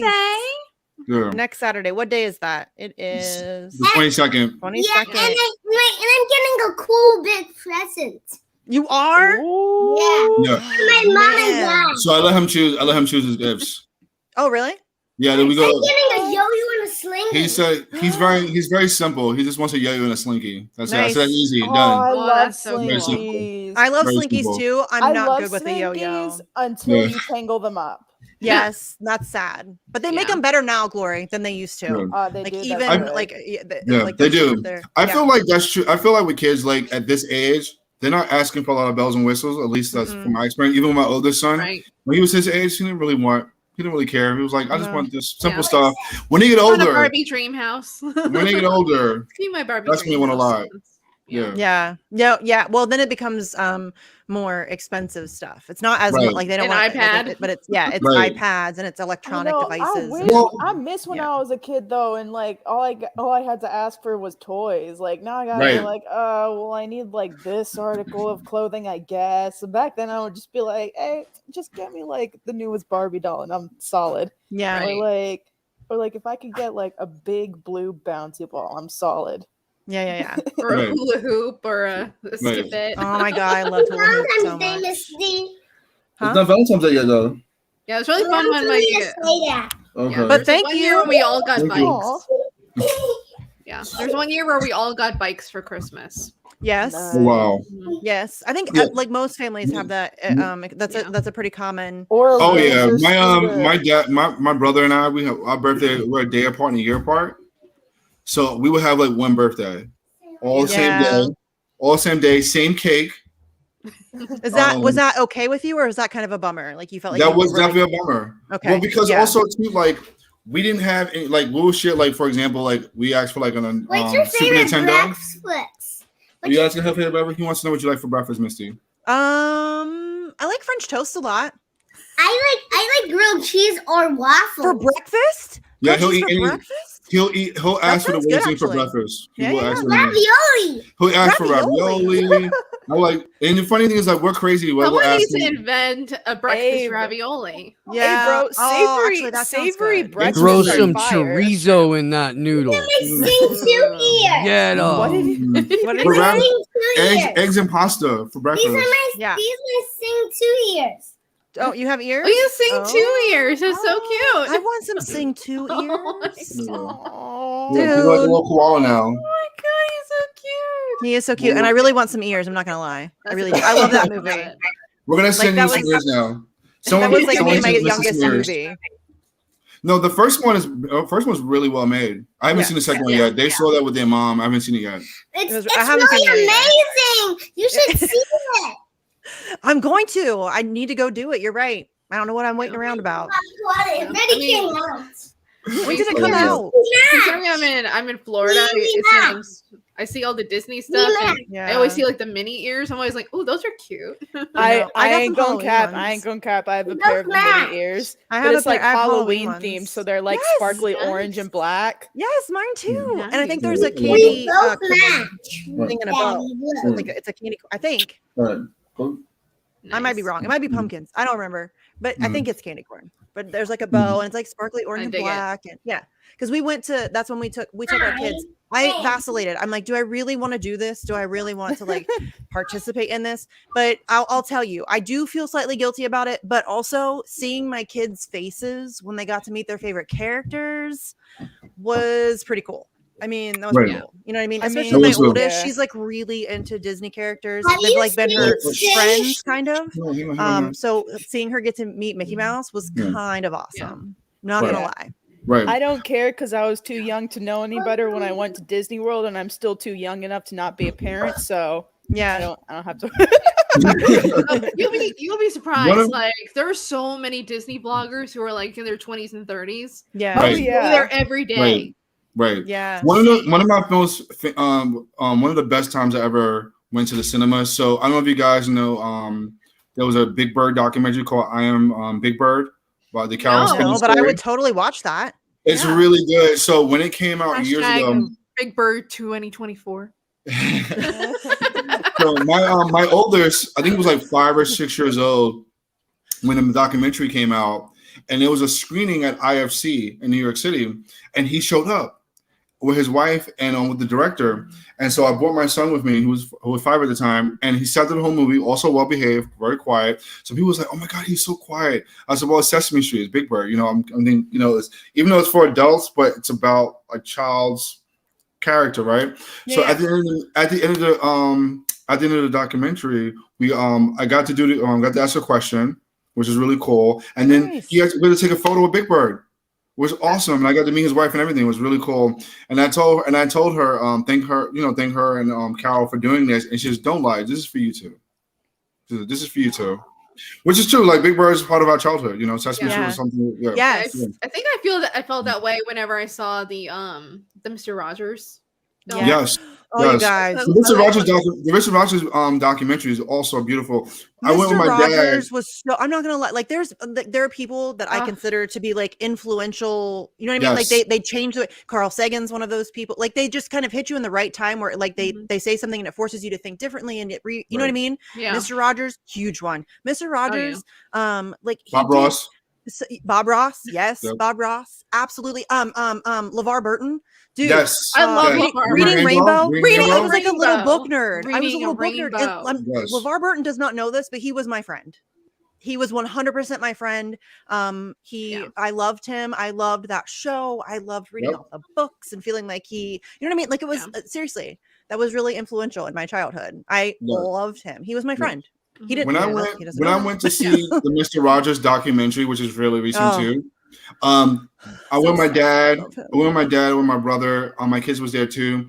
There wasn't a dry eye in the cinema. Yeah. Everyone was crying. I shit you not. Aw. I was crying. My dad. We all was crying because it's so beautiful. It's so touching. It just hit us in a. He was like a once in a lifetime human being, though. Yeah. Really, He I mean, he was. really He really was. genuinely loved everybody and wanted the best for everybody, and he saw the best in everybody, and he, you know what I mean? Like he, like one of the most authentic just nice people that have ever walked the planet. Yeah, still to this day, that video of him talking about the public television to Congress and explaining why it was so important. That should be a movie. That should be a movie. They should do a movie just on that time period on him. Right. The movie they did recently with Tom Hanks wasn't that good. Yeah. They should do a new one and have do a biopic, have him do a movie about that. Oh, that'd be really so good. That'd be so like Mr. Rogers Goes to Washington. Yeah, that's what you call it. Mr. Rogers Go to Washington. Mm-hmm. There you go. That's the title right there. Oh, that video. Is that what you're talking about? The video of him going to Congress? That is one of the, it gives me the goosebumps just thinking about it. Right. You know what I mean? I feel like that he actually did which is rare. That's why I think he's so magical, because he was just such a rare, like he went to Congress, talked to the most corrupt people on earth and changed their mind and got funding. Yeah. And that's what we were saying, that should be a movie.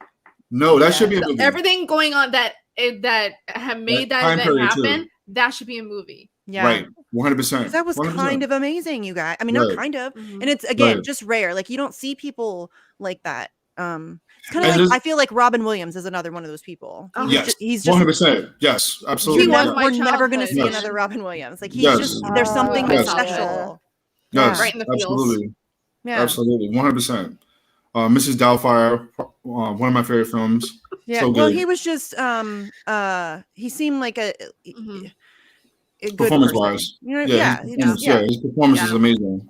Yeah, even recently, like rest in peace, Bob Saget. Like, right. America's Dad, dude. America's Funniest Home Videos. That was huge in my childhood. I loved that show. I loved that show. So it's kind of like this. They just hold like a special like nostalgia. We don't We don't have him, and also obviously Jim Henson. I was just talking to him. Yeah, I was just recently watching Fraggle Rock. Fraggle Rock, yes. I love Fraggle Rock. Forget it. I loved Fraggle Rock so much. I was just saying to a comrade, they was asking on Twitter, like, what's a theme song on a show like you wouldn't skip? I was like, Fraggle Rock, easily, like easily. That's part of my childhood. The Muppets, everything. Both my boys only saw them. Play along, man. Don't start. Don't do it. Don't sing the song though. Don't sing the song. Don't do it. Please stop. It's gonna come. It's gonna pop into my head anyway. It's going to. It's coming. It's gonna happen. Fuck. My boys only saw the Muppet movie with Jason Segel, the one he pushed. Mm-hmm. Oh They haven't seen the older one, so I saw that recently. Didn't Ricky Gervais do one too? What you said? Didn't Ricky Gervais do a Muppet movie too? I think there was a sequel. I think there was a sequel to that one. Right. And I just Gervais, y'all, him going to, I think it was like the Oscars or whatever, the Golden Globes, calling out. Oh, it's so good. That was great. I know he's something he does anyway, though. Like him, some people don't. He will always be a king for that. That was fucking amazing. Yes. That was amazing. I actually like the fact that he don't give no fuck. So yeah. Those are generally my people. Right. Misty, that's why we love you, Misty. Huh? That's why we love you. Yeah, some people do. Some people don't. You know what's crazy though? Is like we were talking about Jim Henson a minute ago. I was reading this article from Frank Oz, and Jackie and I actually talked about it on Nerdolitics whenever we were doing Nerdolitics, about the fact that Frank Oz will not work with Disney because he doesn't like what they're doing with the Muppets. Because they don't care about the Muppets the way that Jim Henson cared about the Muppets. Money. And I feel like that's so true of Disney, you know, in general right now. Like all they care about is like throwing IP capitalism at you. They care about throwing IP at you. They don't actually care about, like, look at what they did to Star Wars. Yes. Right. Like what they did to Star Wars is a fucking Nazi. Yeah. Right. The Jim cartoon. Oh my God, Jim started. Right. Your company started with a Nazi. Right? I mean, I had to bring in this correction, foundationally. I mean, Sailor Moon, Misty. Sailor Moon. It's a fact. I never watched Sailor Moon, but I watched the shit out of Jim. Rainbow Bright, hell yes. Oh, I love Rainbow Bright. God. My sister used the She-Ra run. She used to make me the She-Ra run. She used to make me do that, and she would laugh at me. Care Bears. My kids really into Care Bears. You're talking about Jim and the holograms, right? Yeah. Yes, I did. Yes, I'm not gonna lie, I did watch that. Dude, and I did watch that's Sailor Moon, yeah. The Misfits. I wanted to be the Misfits, dude. I totally did. It's hilarious. I love that. It's funny. That is so funny. Jim, I got like all these different theme songs stuck in my head, bro. Isn't that so like I realized like somebody posted this like a while ago, like comparing like how many logos that we know versus like how many like natural herbs and plants that we know. I'm like, I know all those logos. I don't know any of those plants. I'm like, that's capitalism. I know it sucks, but like but I mean, like, you're born into that society. It's like I try not to be mad about the fact that, like, you know, I know more just, like Disney songs. Yeah, like I feel so guilty about the fact that I'd be so good at supermarket sweep. That's just the way the world is. It's meant to be that way. It's meant to be catchy. Like, it's meant to be catchy and kind of ingrained in your brain that way, and you can't help it. So you know what? I don't try to fight it. I just say, okay, you know what? It's a good song. I'm gonna take that as it comes, and then I'm gonna go on learning my other shit too. Okay. Well, and it's like art too. I mean, like these different things are some form of art. They just get, you know, corporatized. And that's true. You know, so it's still like, I think it still has value. I just think that gamer, I love you, but I got so much beef with Lion King live action. Like, I haven't seen that one. I have beef with any. I ain't seen it, but I have beef with any Disney live action remakes. I also got a whole ass fucking beef with Beyonce. Fuck her for using that whole Mama Africa act to sell CDs and then turning around and posing with the fucking blood diamond from Tiffany's. Go eat a dick, Beyonce. Oh yeah, I about that. Oh yeah. You shouldn't be surprised about that though, about Beyonce though. I'm not, but like, it's not surprising. Man, honestly, if you want to hear a good take on Beyonce, go listen to, again, in, you know, rest in peace, Bell Hooks.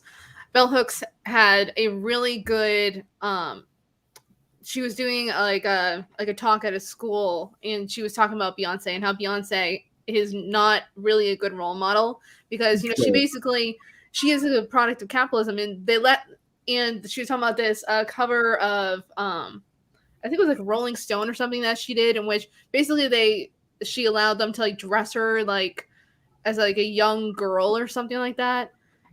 You know, you kind of like Britney too, like, you know, they're as much agents in this shit as, like, they're not being forced to do it. And also, especially the young girl thing just reminded me of how, like, almost every major designer, magazine cover, model agency is probably run by a pedophile. Right. It's like they're all like, exactly, like they're made out to be these sexy sirens, but it's still dressed like they're young girls. It's like, like this kind of sexy, like kind of like Britney Spears. She was this sexy virgin. Yeah, like dressed like a Catholic schoolgirl. It is Catholic schoolgirl, but still had to hold on to that, you know, persona as, you know, the virginal blonde girl. Dude, the way that she was Lolita used is seriously great. Like, I didn't really know that much about her situation. I mean, I'm not like a Britney Spears fan. So like, I knew kind of vaguely that, you know, she was under conservatorship and all of this stuff. But then, like, when I started like really looking, what happened to her is fucking crazy. It's crazy what happened to her, the way that her life was just taken from her. And then she was just exploited. She was a slave. I mean, kind of. I mean, she was forced to work when she didn't want to. I mean, what the hell? And it all started with Disney. Yes. Right. Yeah, because she was on, what's that show? The Mickey Mouse Club. Mickey Mouse Club. Yeah. Her and Justin Timberlake too, actually. And Christina Aguilera. And a whole bunch of other people. Carrie Russell. Ryan Gosling, JC Chasez. Yeah. This one, like, so I'm impartial about like child actors because I have a background in film. So I do see the relevance of actually, like, if you do a project or whatever, you need a kid. But also too, like, I feel like that child needs to be okay with the performance and be okay with being in it. It could be okay. Force them to do it, just to force them doing it is stupid.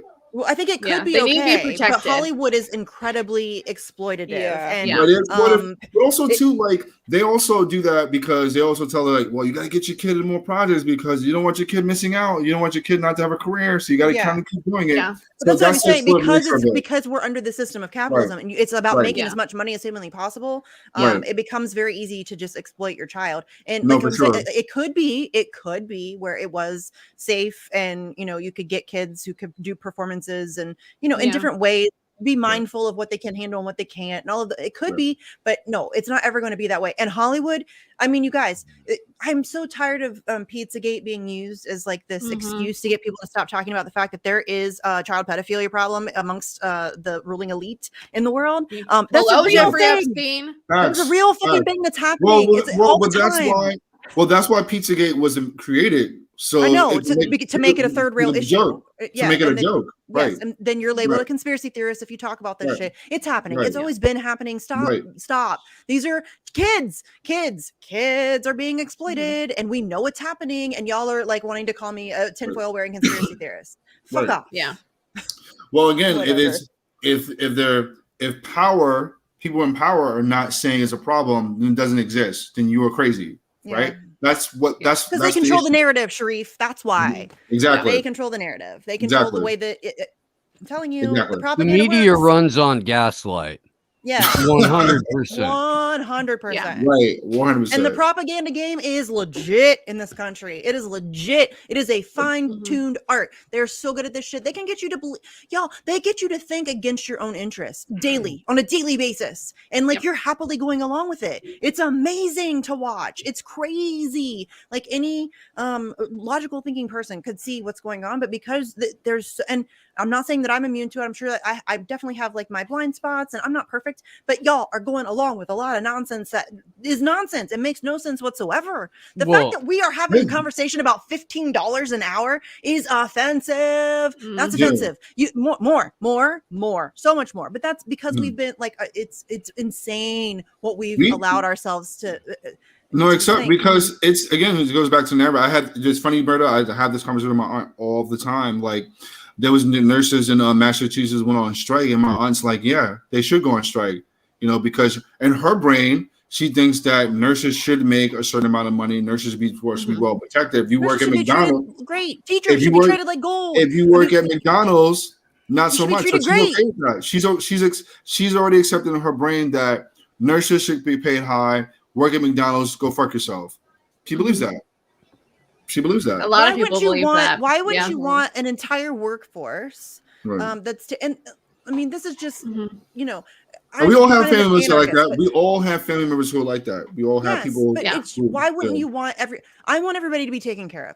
I want everybody to be at a place where they have a decent level of living and everybody's okay. And you're not struggling. You can feed your kids. You can go to the doctor. You can, and I don't know, whatever like method we got to take to get to that place. I'm willing to have conversations, but it seems weird to me that that's a thing that is seen as absurd. Like it's, we're the radical ones. Yeah, that's so radical that we have the exit system. We have the exit system because the idea for people that our system is corrupt to its core. It's absolutely. But we have to remove the system. We have to start all over and get a new system because for most people, the idea of a busboy being able to pay his rent, live and have all the basic necessities the same way like a doctor does is crazy. And some disposable income. Yeah, be able to like survive and be comfortable and not have to stress out. That's better for everybody. That's better for everybody. A whole lot of factors that come into play there, but the central point of failure for each factor is the state. Yes. Right. 100%. So the solution to $15 an hour is not going to come from the state. No, of course not. And so it's you really have to start. There's a number of things that need to happen, right? Like cost of living, certainly one of those. The way that and the first one is that we have to get people to stop thinking that way. Right. But there's a ridiculous amount of like individual healing that has to take place before anybody gets to help anybody. Because when hurt people help people, it doesn't work. And would hurt people try to help people by going to other hurt people or broken people or fucking sociopathic pedophiles with all the money and power, it doesn't tend to work out. It just doesn't. Yeah. And like I don't know what that looks like for each individual person. But holy fuck, dude, there's two things that I know for absolute sure. and that's a revolution takes you right back to the exact same place as where you started. Only now you're standing on a whole bunch of dead bodies. You got angry people everywhere. Yeah, power to There's shift. no way to start your new society. And the other thing is that the reward for stopping the sociopathic pedophiles with all the money and power is getting to decide what happens next. Having a perfect plan in place, you're dumb. That's not going to happen. No. That's not. No. Right. Your reward is stopping the machine designed to kill you. Mm-hmm. That people think they can slap a couple of shiny new parts on every election cycle, and then somehow that machine will do anything other than last longer at killing them. Yes. And that's what I'm talking about, though. We have to get whole people thing without mentioning parallel societies, Steve. I know. Well, Really I surprised. wasn't done, Glory Jones. But why don't you go ahead and take it from here? I love that. But my point when I was talking about that is that you like getting people to understand that is the first step. Like it's really hard to get people to recognize that everybody is so propagandized and they're just so complacent. They think that this is the best that we can do. They've been conditioned to think that this is the best that we can do. And it's really hard to get people to move past that. It is really hard. It is really fucking hard. Capitalism is one hell of a drug, man. I think everybody's addicted. I think one of the best ways to kind of like really kind of break that cycle is kind of like worker cooperatives. Yeah. Because the more we have those, the more we embolden business owners or people who are actually going into business to kind of do that. I think it kind of breaks away the cycle, and it kind of helps, because then the conversation is not about me, but we. Yeah, it's not going to be easy, but everybody can do like little things here at a time, like learning to grow food and learning how to sew and learning how to fix cars and learning how to whatever. Like it's not going to be, everybody's got to kind of figure out their own way of going about doing that. But I mean, trying to opt out as much as you can. That's really the only way we can challenge the existing system in any substantive way. That's nonviolent. You know, that, and even then counter-economics is nonviolent. Like there's just about everything else, it implies some sort of level of violence. And you could argue that counter-economics will bring violence, and I'm all for that. Yeah, it will bring violence. I don't think the state's going to just be like, oh, okay, that's fine. We're just going to do that. Well, I mean, considering we're even seeing so many like different municipalities like pass the laws that ban, the catching of rainwater. Yeah, it's like they understand what that people are trying to get out of the system, that people are trying to go off the grid. There are places where you can't have a garden on your property. Like everyone, this is why you need to go right now and buy some Bitcoin. Well, I'll tell you what, that you can't have a garden in your yard is how you get a killdozer. That's how you do. Yeah. You want more killdozers, keep banning gardens on your own fucking property, because you're gonna get you some Heemeyer up in you yard. And if people don't know what I'm talking about, I do. That's a great true crime story. True crime story? That's an American folktale celebrating a hero, Mindy. Yeah. Okay. But it is also it's like it's solid. It has solid rotation in the true crime world. The tale of Killdozer is one we should all be familiar with. Yes. I'm writing this down. Hell yeah. I'm taking notes. All right. Hell yeah. But yeah, parallel societies in 3, 2, 1. I mean, look. Glory Jones raises an excellent point there. And I feel like perhaps we should address it. Otherwise, it would be a waste. Well, floating out there. You can't just leave it floating out there. Bitcoin, Cardano, Ethereum 2.0. I feel like perhaps we should address it seriously, though, Glory Jones. I know. I'm getting a little bit into crypto each and every day. A little bit. Just stay. Okay, I'll give you the pointers. Stay away from Ethereum 2.0. Stay away from Cardano, because they're putting Ethiopian children on the blockchain. Bitcoin is very stable, but also one of the top owners in it. It also just lost $30,000 in 2 weeks. It's on its way back up, but it did have a 30K drop. So stable might not be the best way to describe it.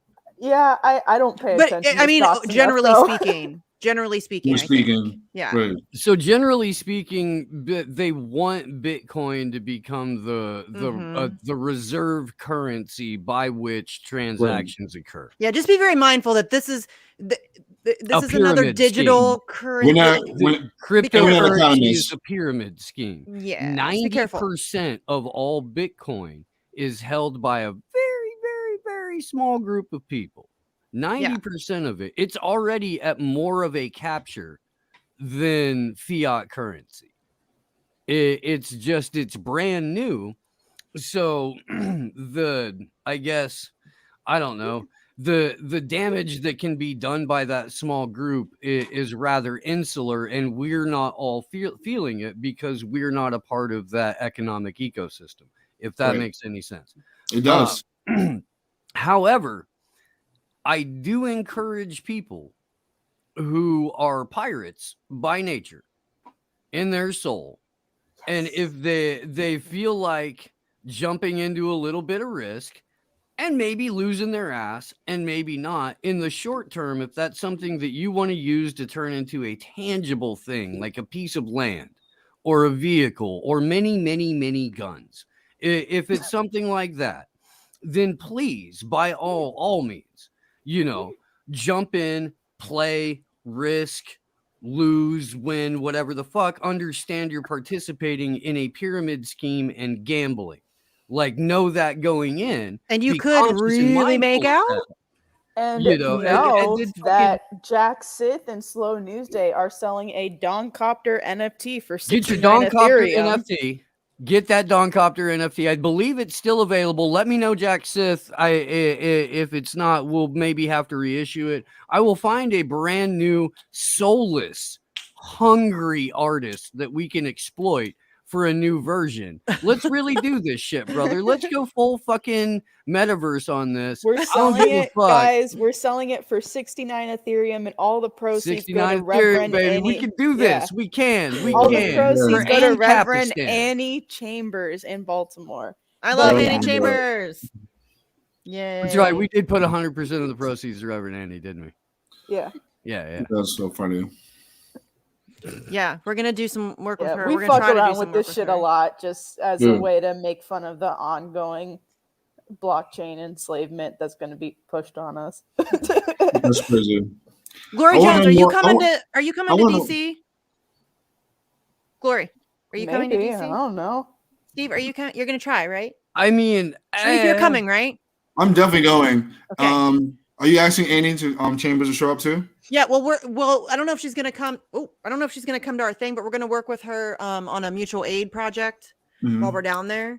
So she's already got shit going down, so we're just gonna go help. We're gonna try to get together with her and Ian. So yeah, we're gonna try. There's gonna be different shit going down. We're gonna try to do some different things. So yeah, let me know if you need help. Let me know if you need help. Okay. Well, we're gonna. I mean, I can ask, but we have meetings, regular meetings. If you want to pop in one every now and then. What days your meetings? Huh? What days your meetings? Mondays. Monday. What time? Mondays. Usually around 9:30 at night. We can do a little bit earlier. I think that's what they said. I mean, we're just now starting, so meetings are a little bit like intense and long. Like we're just trying to get everything figured out. As we figure things out, they'll be much shorter and stuff like that. So right now we're just trying, like the big thing is securing an Airbnb because I don't want to have to worry about that. So we're trying to find them. And like post January 6th, it's like hard. Like they're wary about political groups now and about protests. So like we've heard people that their Airbnbs getting canceled on them. And so, yeah, I would like to get one secured ASAP. Yeah. We had that issue too for the March. Yeah.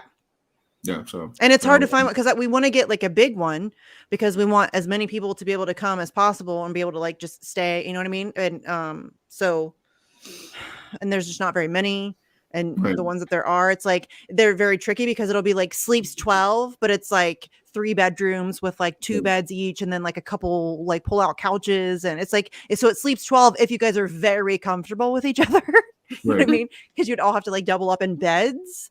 So, and that's a little weird for people who, are grown ass adults and, you know what I'm saying? So, unless you're like me and you just don't sleep. What about Steve doesn't sleep. We should stop giving you a room because you don't sleep. Nobody gave me a room. I've had a room once. Well, that's true. In January, him and Daniel got so screwed. There was this like ridiculous couch. It was ridiculous. It was like a rock. And they had to take it apart and lay it down. And then it was terrible. It was terrible. It was not. That Airbnb was shit. It was gross, actually. It was. It's really gross. It was dirty. The furniture was I've kind of stayed in some questionable. fucking gnarly hotel rooms and felt just as comfortable. Yeah. Like, no, it didn't matter, dude. It didn't matter if there was carpet, linoleum, your foot would stick a little bit wherever you step. Didn't matter. Gross. The one in March was really nice. I liked that one. I have been in that one was fucking pimping, strip clubs in the one in Minneapolis. March was really. Does anybody remember where that was? Because that one would be. I mean, it's not as big as maybe I would like because that's another one where it had like what was it? The 4 one bedrooms? in March. Yeah, the one in March was fucking pimp, yo. I know it was so nice, bro. It was so nice. That place was It dope. was so yeah, spread I out with remember plenty where of that room place for like. was. There was like shirt making station, button making station, like people who were eating. Like we had plenty the of space couch to set up up for like streaming and shit. Yeah, it was like a sectional. Yeah, it was so good. So good. It was on 23rd and Lincoln. 23rd and Lincoln? Okay, where's I think. gotta write it down. I think. Wait. Don't, are you gonna try to get the same one? Fuck yes. That was that nice. Place was dope. You just doxed yourself. Oh, I guess we did.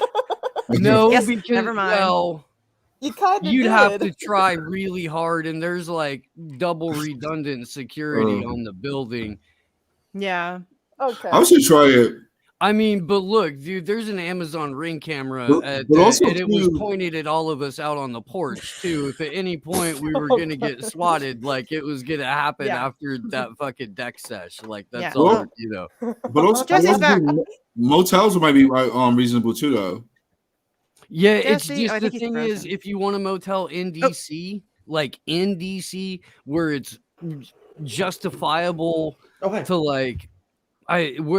Getting into the city sucks, dude. It's 45 minutes no matter what you do. If you're already in the city, getting to your event and then like parking for maybe a vehicle or two parking is way the hell easier. Loading everybody up, like maybe dropping off a crew to set up and then coming back to the Airbnb for the rest of the people who do it like that. Way easier than trying to coordinate like out of city hotel rooms. Everything in city's pretty fucking ridiculous. But like, parking is terrible. Parking is terrible. 3 years into doing these events there, man. Like is it worse than New York? Because New York is like almost no parking. I've never organized anything more personally in New York. It's more spread out. Okay. That's what the problem is. Like it's not as easy to get around. It's not depending on where you park, you could be a fucking half a mile away and that's the closest place. You know, whereas New York, you can almost always find a garage. If you can't find a garage, you can find a homeless guy who'll stand in a fucking parking spot for you while you drive around the block waiting for a fucking shit. Like you got options, way more options. True. That's true. Yeah. Yeah, because like New York is like almost like no parking. Like it's just so high. This is why they do it. And this is why we're getting more DC, like lot. finding a public restroom in DC was insane. Like we were on the mall. We were on when I was there for my brother's birthday in November. We were on the mall and like we had walked all the way up to the house or up to the Capitol, and my sister and my dad had to go to the restroom. They had to walk all the way back to basically where our hotel was because we're at the Holiday Inn over by where the Department of Education is. It's like they have to walk like half a mile. Well, they're like really they're kind of locked down, aren't they? Isn't DC pretty locked down? Yeah, I thought so because we were just somebody in the group Somebody said that like you now have to show ID and proof of vaccination to go anywhere inside. That's like a restaurant, a bar, whatever. Like, no, yeah, it's New York. it's not New that York bad. now. No, it New is York. like that. It's starting. That's getting ready to start. Oh, is that? Because we're playing definitely the event, so we're keeping an eye on it because we're worried. Yeah, it was there's definitely not that bad in November. Okay, it's gonna be. Yeah, they sent out an email where they're gonna go to. You have to show if you're over 18, you have to show proof of ID and that matches your vaccination status card. So it's like they're gonna be pretty locked down, and that's like like all public buildings except for like hotels you can get away with. Because they have like contactless check-ins and stuff like that. But if you're going in, it's so like ridiculous. You can stay in a hotel, you can go to your room, but if you go to like the hotel bar, then you have to show like your papers and shit. Yeah. And it's like that too, even with kids now too. Like if we want to take the kids out to any like kids place or whatever, like now because you have to be 5 years old to be vaccinated. 12 and stuff like that. Like you have to like have your card. If you don't, your kid can't play. Sorry. Yeah. Florida don't give a fuck. Yeah, Florida doesn't give a fuck. Yeah. Florida don't give a fuck. Like it's insane. Like nobody wears masks. Like the schools where I work, because I substitute teach. Like all their COVID precautions, like all those plexiglass, everything gone.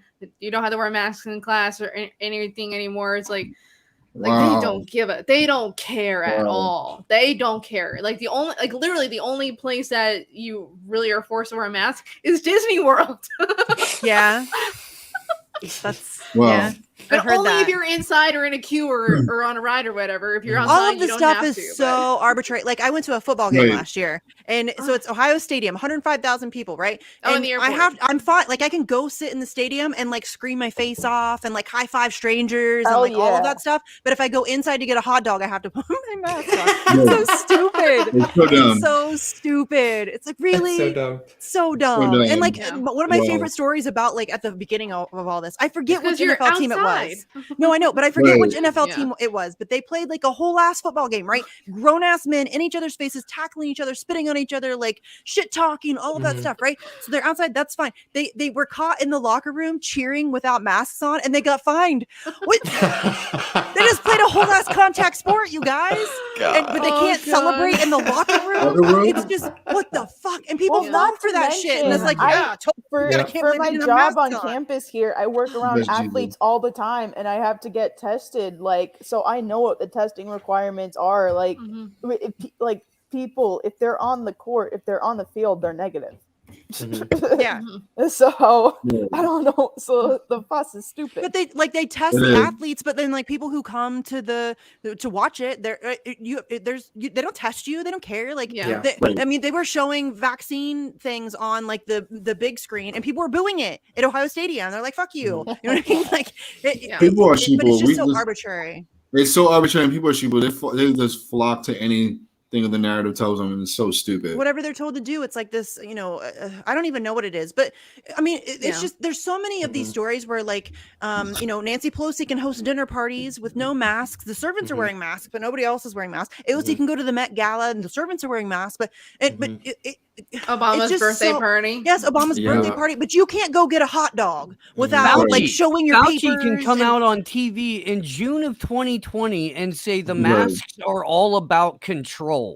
Yeah, and people will still go, if you know you're killing grandma, even though the box says this doesn't do a goddamn thing for coronavirus. The box Misty's a hero. He's an action figure too. He's a fucking scumbag, and you guys are like just blindly like following this douche canoe around, like acting like everything that he says is gospel, and he's a cretin. He is an absolute a known liar. How many people do you think got Fauci tattoos? Oh my God, I don't even know. How many people do you think are going to name? I bet you next year, Anthony is like one of the top boys' names. I guarantee it. I agree with that too. Yes. Or Tony. Anthony. So what's her name? A lot of Anthony's, a lot of Tonys. So you're going to see a lot of people name their dog Fauci, and you're going to see a lot of babies name him. Yes. God damn it. Yes, you know it's going to happen. This is our daughter, AstraZeneca. No, I don't know. Maybe I'm just like in a different frame of mind, but I feel like that like the rose-colored glasses are starting to break a little bit. Oh yeah, that people are really starting to see Fauci for who he is. But I mean, But I mean, come on, they made a Disney Plus documentary about the guy. God. I mean, come Yes. on. Mm-hmm. But also keep in mind, they have a doll of him though. They have a little action figure of him.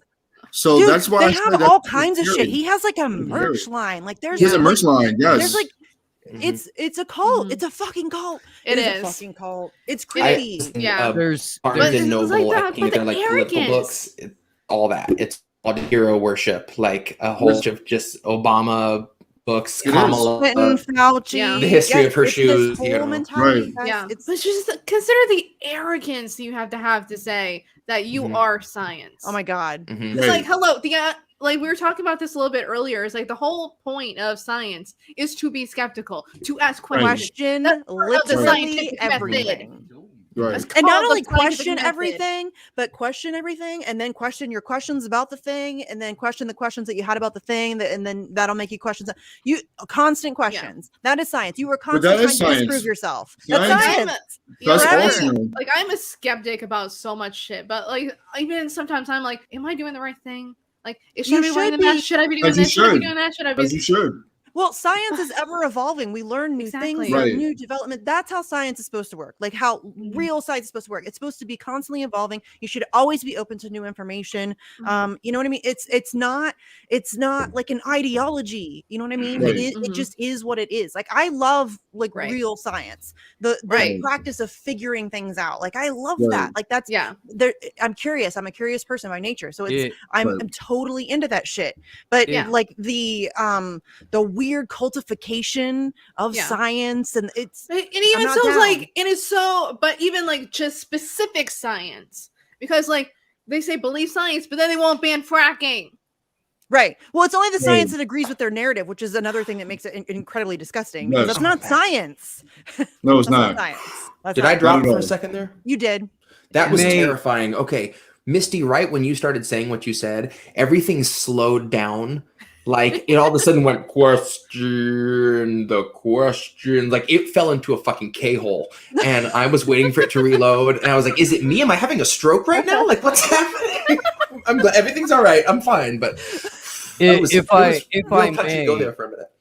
may, Oh. Mindy, could you please pull up the thing that I have? Oh yeah, shared here? I see it. So Thank if you. we could, let's read from one of the high priests Oh, of boy. the I just wanna science say, himself, phenomenal- Neil deGrasse Tyson. This is Neil deGrasse Tyson's 5 rules of Jesus. science. Now listen, Rapist. if NDT were to post He's a this on rapist. Facebook right now, he would be banned.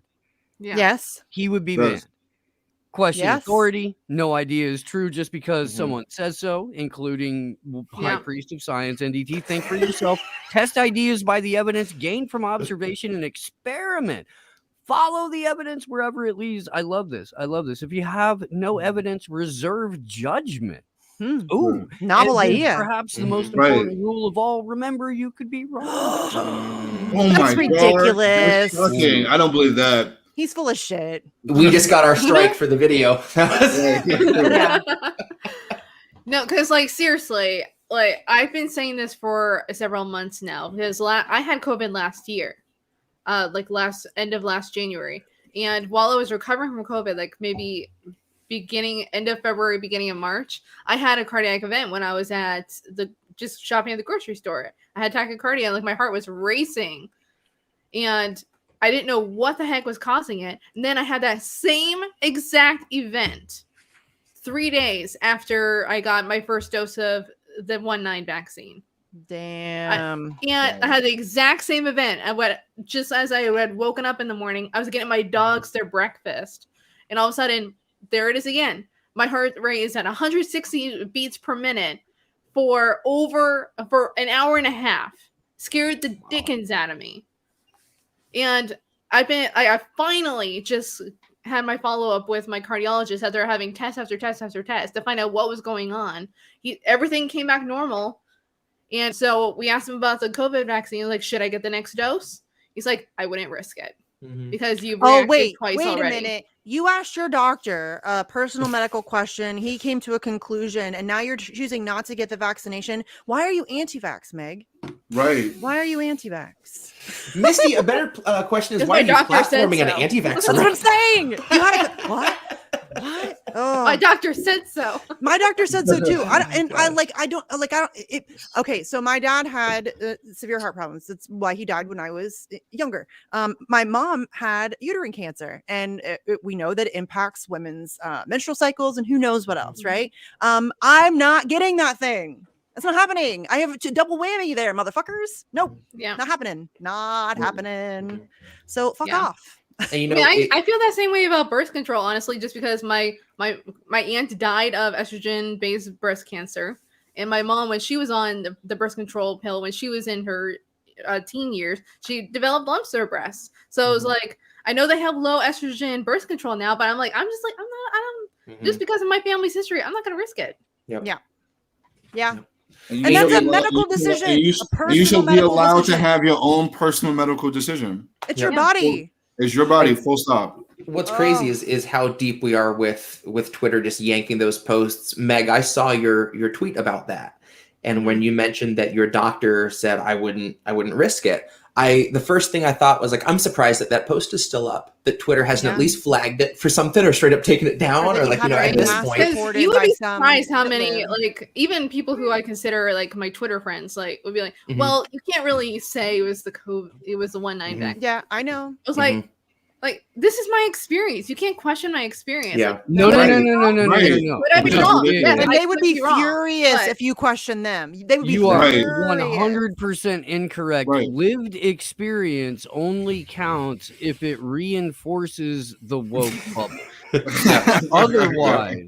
Otherwise, it is diversity for optics, diversity of opinion. Get the fuck out. Right. Yeah. Mhm. Yes. 100%. Yes. Yeah. And they would be furious if you dared to question them on, why they chose to get the vaccine or why they were. I'm not asking you about your medical decisions. None of them. Zero. I don't want to know about any of your medical decisions. None. That's you and your doctor. I don't care. Why the fuck would I care? When's the last time a doctor shoved his hand in your pooper? Right. Hey, when was that? You want to ask me about my health choices? When's the last time you had a finger in your asshole, buddy? Right. But it's like Tell the me same about thing. that. Like my mom, my sister, and my dad, they're all vaccinated. Like, not like, okay, cool. My mom and my sister both developed COVID within the last few weeks. They're both vaccinated. Most of the vaccinated people that I know, stop telling people that if they're vaccinated, they can't catch it. Stop telling them that. It's not true. Not true. A friend of mine, she got vaccinated twice, got the booster, still got COVID. Yes, I know lots of people. Lots of people who have. I wish I could remember what doctor posted it last week, but they said if you're getting 4 shots of something and you're still getting the thing, please stop calling it a vaccine. Do whatever the fuck you want, but don't call it a vaccine. I'm pretty sure that was Eli David. Who did that, and he's also a World Economic Forum connected doctor. He's gonna be deplatformed soon. He's gonna be deplatformed soon. Yeah, I mean the people who are part of counter narrative management seem to skate by a little bit better. They had to yank Malone for the optics. Had to yank Malone for the optics. Yeah.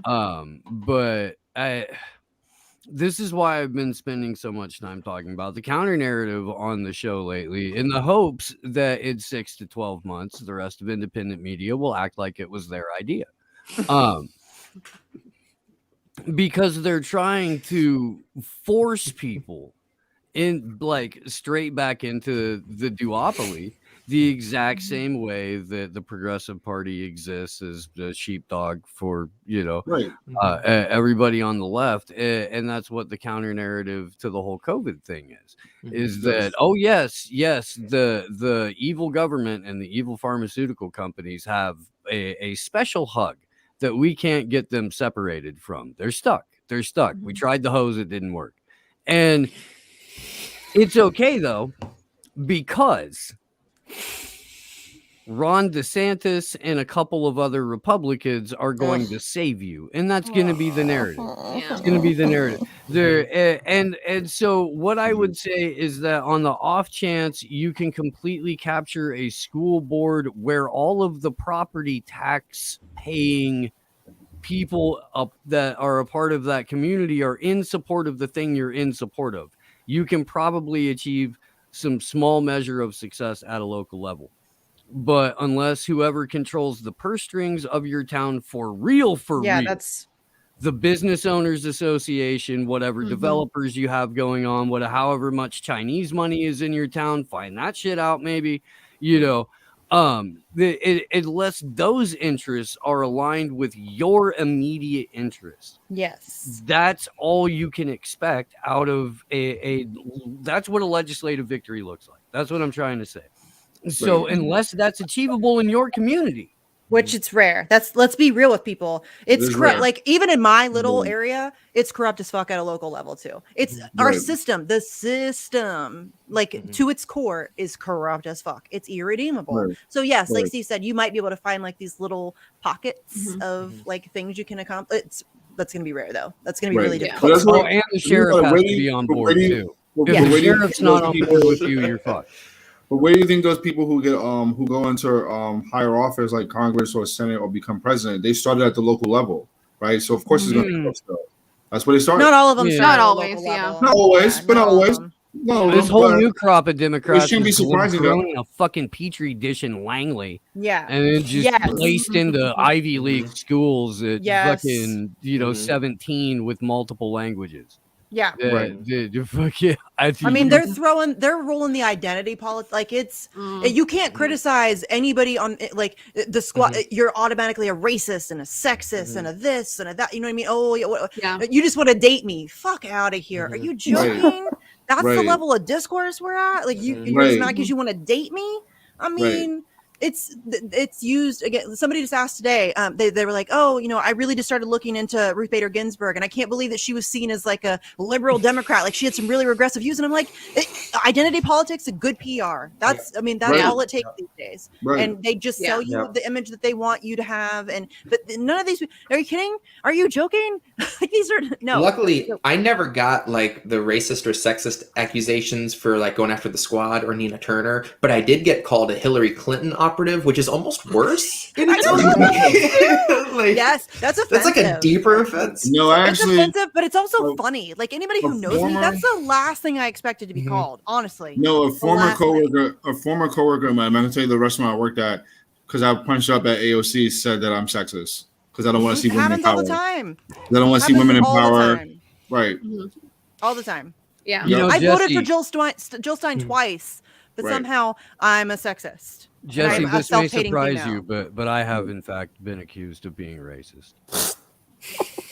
And Steve's the gateway to the alt-right. Steve's the gateway to the alt-right. You are on a stream right now. You guys are going to be alt-right by like next week. Sorry. I love that position though, to where the Western left is so weak in their fucking convictions, so that they're afraid to talk to life, people. so fucking broken that they think that if you talk to a right winger because of the weight of their argument, they're going to sway you. If your argument is the correct argument, wouldn't you want to engage with that person to sway them? With the I'm solid in who I am. Of your I know, bro. I'm solid. You know in what? Who I am. Like, I can talk to whoever I want to. In my work day, I come into contact with an awful lot of truck drivers and have an awful lot of chit chat time with them. And there's some very, very conservative Midwest, old white dudes. And I tell you what, there are plenty of people I chat with. If you just talk about how bad the working class is getting screwed, I'm always like, man, if I had 20 more minutes with this guy, I could get him on board with us. I swear to God. Yeah. Like, we're so close, 20 more minutes, I'll have this guy praising socialism. Yep. Jesse, I have a question for you though, because I have a theory. I'm a true crime nerd, and I have a theory. So, like semi-truck drivers, yes. Okay, I have a theory that there's a lot of unsolved murders that have been committed by serial semi-truck drivers, for sure, because it's the perfect profession for like a serial killer. You know what I'm saying? There was one, the happy face killer. Used to be. But they're those also guys tired. are hella monitored now. Yeah, that's true. They are, especially for human trafficking. Yeah, got a lot a decade or so, maybe. If you're taking a shit, if you're having in like stop, the 80s and 90s, anything, though, so many there's a lot of serial killers who have been unidentified. And cops, semi-truck drivers and cops. And cops, of course. Bam. So many murders would be solved for real. Yeah. I had a truck driver, and they'll always try to hit you with whatever joke they can. You feel like you've heard them all, but he said it so convincingly. I went with it. I hand him his paperwork, and he goes to hand me his back, and he's like, "Oh, I need to see your vaccination card." I just did this double take, and then he started cracking. I was like, "God damn, that was good." Okay, you know what? I like this guy. I was like, "We're not far off. You never know. Give it a couple months." Right? Oh shit! It's 9:30, guys. Mm-hmm. Yeah, we're having fun. Yeah, we are having fun. I should probably wrap it up though. I got to get kids to bed. Thanks for coming though. I need that too. I'm old. I'm 40 now, you guys. I just turned 40, so I'm old. I'm brittle. I need my sleep. No. Just kidding. I don't sleep anyway. It's not a thing that happens. Yeah. I got you a box set of Murder, She Wrote. It's in the mail. I'm gonna start knitting and playing bridge. I got your husband a suit that looks just like Matlock's. So that when you go out, you all right, feel thank proud. you. Oh, Thank you. awesome. Thank you very much. Does this mean I can start wearing muumuus? Because I feel like those are very comfortable, and I would like to. I would like for that to be my wardrobe. I think that looks really dope, actually. Or like house coats. Those look really cozy too. I could get down with that. You gotta do the muumuu with the house coat, though. Yeah, I feel like I feel like that's like the thing. Like that's the. And the size of whatever animal is on your slippers has to increase with every birthday. Can I just want to big dress like an old Garfield hippie. coffee mug? Something Garfield. Yeah. Garfield coffee mug. Yeah, I could be down with a Garfield. I don't know though. I was never really a Garfield fan, but I do have a cat that looks like Garfield. Okay. Like legitimately. Have you read the strip where the guy basically takes Garfield out of Garfield, so it's just John being neurotic by himself? No, that's weird it's to the me. funniest thing I've ever seen before. You gotta Like, see that. The seems oh my god, it's priceless. Just Google Garfield without Garfield. Okay. So quickly before you wrap, when my brother turned 40, my buddy Brian got him a beer stein sippy cup. Oh, I like it. I like that. That's wonderful. I like that. That's epic. That's epic. Something to think about. Yeah. And a rocking chair. He got him a rocking chair too. But see, like I like a good rocking chair. I've always liked a good. I don't think that rocking chairs There's nothing wrong with that. That's very meditative. You know what I mean? Not at all. Well, see, you say you have trouble meditating. Rocking chair. Boom. Problem solved. No, but that's not really meditating because my brain is still going 942 miles an hour. I just rock back and forth while doing it. You know what I mean? So it's just taking my crazy brain into a different location. But that's okay. It's still I still enjoy it. It's still enjoyable. I like a good rocking chair. And what are those things called? Like the couches. What are those? You know what I'm talking about? Like the couch. They're on like little things that you can like go back and forth. Yes, glider. Yeah. Thank you. Yeah, those are good too. I like those a lot too. I'm all about a glider. Yeah, gliders. My grandparents used to have an amazing glider, like straight from the 1950s, like super cute, adorable pastel green, I think. And it was adorable. And we used to sit on it all the time in their backyard. And I used to, my grandma would sit there, and then I would sit on her lap and make her measure my hair. Like, so I could feel how long it was getting. And it's so funny because when my kid was like 4, I had never told her that story. She crawled up in my lap and asked me if I would measure her hair, and I died. Like I died. I was like, I cannot believe this just happened. Oh my god. It was so cute though. It was seriously so cute. But I love a good glider. Those are good. Steve, your dog is beautiful. Gomez. Let me see your dog, Steve. You should see some of the pictures. Gomez. I love that. That's an awesome name. Seriously, you should see some of the pictures. Now you see another one named Morticia. Yeah. Right. You need a girl named Morticia. So cute. And guys, I've been down here for 2.5 hours, and not a single one of my fucking cats has come down here, and I'm angry about it. They're ignoring me, and I don't like it. Wow. They're protesting. It was like, you're not spending time with me, so that's it's my birthday, motherfuckers. What the hell? Like, now that you're 40, you have to double your cats. Oh my god, Like, my whatever husband your will amount of murder cat you, is. Jesse. That was My their husband will murder birthday you. present to you was not jumping on Cat you lady. during a stream. What? Their birthday present to you was not jumping on you during a stream. Right. Well, Right. they know that I secretly love it. I think they do. They know that I secretly love it. I yell at them, and really, Sleepy Josh can tell you, Daryl is an asshole. That's a real story. He's a very lovable, cute, funny asshole, but he is kind of an asshole. Jack's just crazy, and then the rest of them are just cats. But yeah, no, they're ignoring me right now. turds. Okay, anyways, let's wrap this shit up. Okay, what does everybody have going on? Jesse, do you want to start in case you have to go or whatever? I don't really have nothing on the horizon. Bandcamp. Go to Jesse's Bandcamp. Yeah. You can just go to Bandcamp, search Jesse Jet, and support him by purchasing the album if you would like to. He also gives away free codes all the time. I do. If you want music, tell me. It's yours. Yeah, if you want music, it's yours. Which I think is dope. Yeah, I think that's dope. And he also did the theme song for Gloria and I's new show that we have tomorrow, Free the Truth. At 4 o'clock, and so I don't know if they have it done yet. I haven't heard anything. But they're supposed to be putting together a video for that as well. Awesome. But I don't know if they're done. I haven't checked. It's been a crazy week. That was fun. That was a lot of fun. Yeah. Like 35 minutes, and Jesse's like, "Here you go, whole song just for you." Okay, whatever, dude. I thought it was going to be like 30 seconds, and you sent in like a full ass song. Yeah. Well, yeah. It's hard. Like, I wanted to kind of get a little story song about like a journalist trying to publish something and being told no and doing it anyway, and going to prison and no one really giving a shit. And sounds familiar. Familiar story. That's really hard to do in 30 seconds, but I did it in 2 minutes, so I was proud of that. Yeah, it seriously was so fast. Like I was like, "Hey, I had this crazy idea. Why don't you write something?" And it was like, "Okay, here's a song." Okay, thanks, dude. But the timing was perfect. Seriously, I just needed something to write about, and all something to like spark your creative juices, I guess. All right, Glory Jones, we have Free the Truth tomorrow, 4 o'clock. What else do you have going on, ma'am? What Commander X was delayed till next week. Maybe. Oh my god, it's maybe. Yeah. We'll see what happens. Yeah, we'll only be lucky if we get a hearing next week, because pretty much the way jails work is when one person in their unit tests positive for COVID, the entire unit gets yellow tagged and they get put on quarantine for a period of days. And like quarantine, the thing with quarantine is totally counterintuitive, because like X is literally packed in this cell with like 15 other dudes and who probably have COVID custody. Yeah. So it's like, yeah, and the quarantine is so strict that he can't even leave his cell to go to like the computers where he can do video calls. So like because of that, he won't be able to make any court appearances until quarantine ends on the 22nd. So yeah.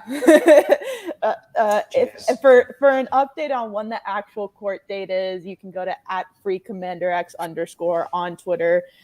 In the meantime, you can DM some support to Amy Beth Doyen, who's his sister, who's on Twitter. She's shadow banned as fuck. But you can email some support. You can DM some support to her.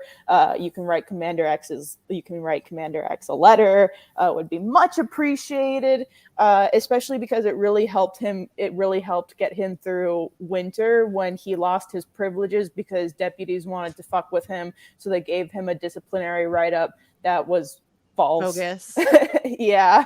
And he lost his privileges for 15 days, but y'all sent in Christmas cards, which helped him get through that when, we really appreciate it. It's just that now the situation is going back to shitty, because what else do you expect from a jail? But yeah, that's kind of that.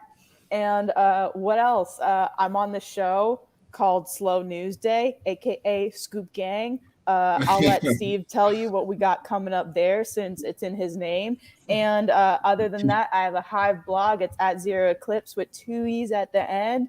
I'm sorry. Okay, and then a bunch of times, like I show up on Anonymous Bites Back a lot, and now Steve is showing up there too, and that always airs Thursday at 7 p.m. PST, 10 p.m. EST, like 4 a.m. Netherlands time or whatever. Yeah, and that's all I can think of. Okay. If you remember something else, just shout it out. That's what I usually do. Because like 30 seconds later, I'm like, oh yeah, shit, forget about this thing. Okay, Steve. Happy birthday, Misty. Thanks. Happy birthday, dude. All right, Steve, what slow news they got going? So tomorrow at 8:30 in the morning, half an hour into your morning dish there on the West Coast, I'll be joined again by my friend John F. O'Donnell former Redacted Tonight correspondent, stand-up comedian, and all-around heck of a human being. Back on the morning show to talk some shit and go through the chaos. When you're ready to get your news 6 to 12 months early, you pull up. This Sunday, we're going to sit down with our good friends Fiorella Isabel, Johnny Buttons, and Pasta Jardula. Fee and Johnny Buttons are going to talk to us about Nicaragua going down for the inauguration of Daniel Ortega there and all that kind of good stuff. Pasta will be telling us about sitting in Florida mopey as fuck because he caught the COVID and couldn't go. Pasta. Yeah. Poor grandma. I've got some really cool stuff coming up for the morning shows. We've got cool guests booked for the first part of the year. Let's see. The first union of the unwanted of 2022 will be next Monday at 7 p.m. on the East Coast, 4 p.m. on the West Coast. Going to be a hell of a way to open the new year. And if you're not familiar with that show, it's incredible. Charlie Robinson from Macroaggressions, Ricky Varandas from The Ripple Effect, Mike. What's Mike? I can't remember Mike's last name. From Our Big Dumb Mouth. It's a fantastic podcast. And then Sam Tripoli from 9,000 Podcasts. Host the show. There's a huge panel frequently of just some of the most incredible heavy hitters in the whole content creator sphere. Massively high profile guests. We did have Mr. Limited Hangout, Robert Malone, on a couple of times early and mid last year, where we were talking about all of the things that people just found out about on Joe Rogan a couple of weeks ago. Same thing with Peter McCullough, all that kind of stuff. So check all that stuff out. Yeah. Alrighty then, friend. Yeah. Oh, and we're about to start tearing it up on Mastodon. It's about to be like a whole Slow News Day verse on Mastodon. Why have Steve, I gotta ask you about Mastodon because I actually want to learn how to use that when we actually get on there. I heard good things about it. Yeah, I've heard good things. I'm deferring to Sleepy on this one. I'm following orders. I did say that, like, alt-right shit, gateway to the alt-right. I'm going to be following cultists on this one. Yeah. Yeah, I keep meaning to like try to figure out Mastodon, but I just don't. Yeah. It looks like a really for the limited experiences I have on there, it looks like a really, really, really old Twitter. Yeah. It's confusing. Right, it makes Sleepy? my brain hurt a little bit. Sleepy? Yeah, he's lurking. Hey, Misty, you got to throw Sharif's link in the chat. Yeah. I was gonna wait till we started talking about it. Nice. Okay. Don't tell me how to run my show, Glory Jones. I'm just saying. I'm not saying you should. You gotta wait till tomorrow when it's both of your show. Right. Still bitch with Comrade Misty. Yeah. But I'm already mod on that show. Like, I'm not mod on this one, though. Birthday Nobody's money a mod bag. because I'm lazy and I don't make anybody a mod. Phenomenal Mysticism is a mod. Right? That's Wait, true. Really? I didn't do that. Sleepy Josh must have done that. I didn't do that. Glory's I don't even know how to do it. God. I don't even know how to do it. I don't think Sleepy's a mod. Yeah, he's had full access to all of my shit, dude. Oh. Yeah. All of it. Well, in that case, you're the only one that can put that link in the chat to make it clickable. Yeah. Okay, so since the Glory wants to run my show, Sharif, why don't you tell us about the event? Here, I'll put it in the link. Thank you, Director Glory. There you go, guys. Doing an MLK rally at Kingsbrook Jewish Medical Center in Brooklyn, East Flatbush. Hospital's already been flagged to being shut down. A lot of healthcare activists in the city fought and lost, unfortunately, to save this hospital. So one of those safety net hospitals that we're losing. So I wanted to make a big noise and still talk about the fact that we're losing more hospitals during COVID. The reason why I draw attention to this particular hospital is due to the fact that I learned that there's so many more hospitals being shut down. So I wanted to make a point that look, we're losing. This hospital is already in the works. There's another hospital in New York, Mount Vernon Hospital, we're losing as well. There and talks about that. Unfortunately, we're losing that too. And it's crazy to me that we had this narrative that hospitals over full, but yeah, we're losing hospitals. So it's crazy. And I felt like that's a perfect action to celebrate MLK Day, to talk about the fact that how this is a gross injustice. And I'm pretty sure if he was still around, he would make a point of that. So we're also doing a Twitter space. I'm gonna live stream this as well. So we have a good thing. I already have members of the community already, and Eat Flatbush is gonna come and share their healthcare story. So this is gonna be really powerful. I'm really happy about this one. Awesome. Yeah, that's going to be great. And I think that the closure of hospitals needs to be talked about a lot more, because especially with all the COVID bullshit going around, nobody's talking about the fact that the reason hospitals could possibly be overwhelmed is because we've been systematically shutting down and defunding hospitals for decades. I mean, it's been happening in poor communities all across the country. Hospitals have been shut down. It's been rural areas for a very long time. Yes. But nobody ever mentions that. They just want to blame the unvaccinated. It's always the unvaccinated. It's not. Yeah, no one mentions it too. Like, and when you bring the number, I was talking to someone too that was like saying, but they're opening a new hospital. So okay, that's one. It's still that's only one. Okay, you only got one. Yeah, like for every one that they open, they shut down. Like right, that's important. Yeah, that is also a point. You see, bring that up too. Is also too. That's a great point. A lot of people don't bring that up. It's like what hospital? Because in New York we have more clinics, we have more health centers and things like that. But like actual hospitals, we're losing them. So in our community, right? So we have to make that point very clear. In our community, we're losing them, not in other communities. And so that's a point where that's something that we need to address and talk about. And Maggie brought up a great point, rural areas as well. And I will be bringing that up too on Saturday. Yes. Nobody's talking about that shit. It's always being blamed on the unvaccinated. And I'm sick of hearing it. I'm sick of fucking hearing it. Let's talk about the fact that we close hospitals every goddamn day. Let's do that. Let's do that. Okay? Let's talk about the real problem. So annoying. 100%. Okay, birthday sister. What do you have coming up? It's Meg's birthday too, you guys. Thank you. Yeah. Do you have anything coming up soon? I mean, I just turned 34. So there we go. The Killjoy Guide will be coming back sometime. It'll be coming back eventually. I do have like a lot of different content I'm planning. Just have to kind of get everything kind of back together. My brain's just been kind of everywhere. Like I was dealing with a lot of shit. But now I'm like finally centering myself again. So hopefully Killjoy Guide will be coming back soon with new interviews and different content coming up. I have lots of really cool ideas. So definitely keep an eye out for that. I'm also probably going to connect a Substack to that. That way I can blog a little bit, considering I love to write. So yeah, just keep an eye out for all that stuff coming up. Hopefully it'll eventually come if my brain ever decides to settle down and let me work. That's funny. That's my ADHD. Like that's my ADHD. I can't fucking work because my brain is going every direction. I can't focus on one thing. Yeah. So I totally relate.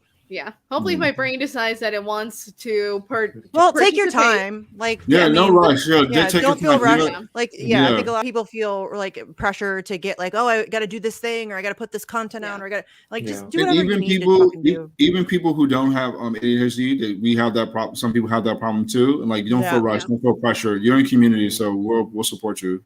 Yes. Awesome. Thank you. Yeah. Of course. Okay. It's definitely something I want to do, but anyway. Like happy birthday, Missy! Happy unbirthday to everyone else. yes, indeed.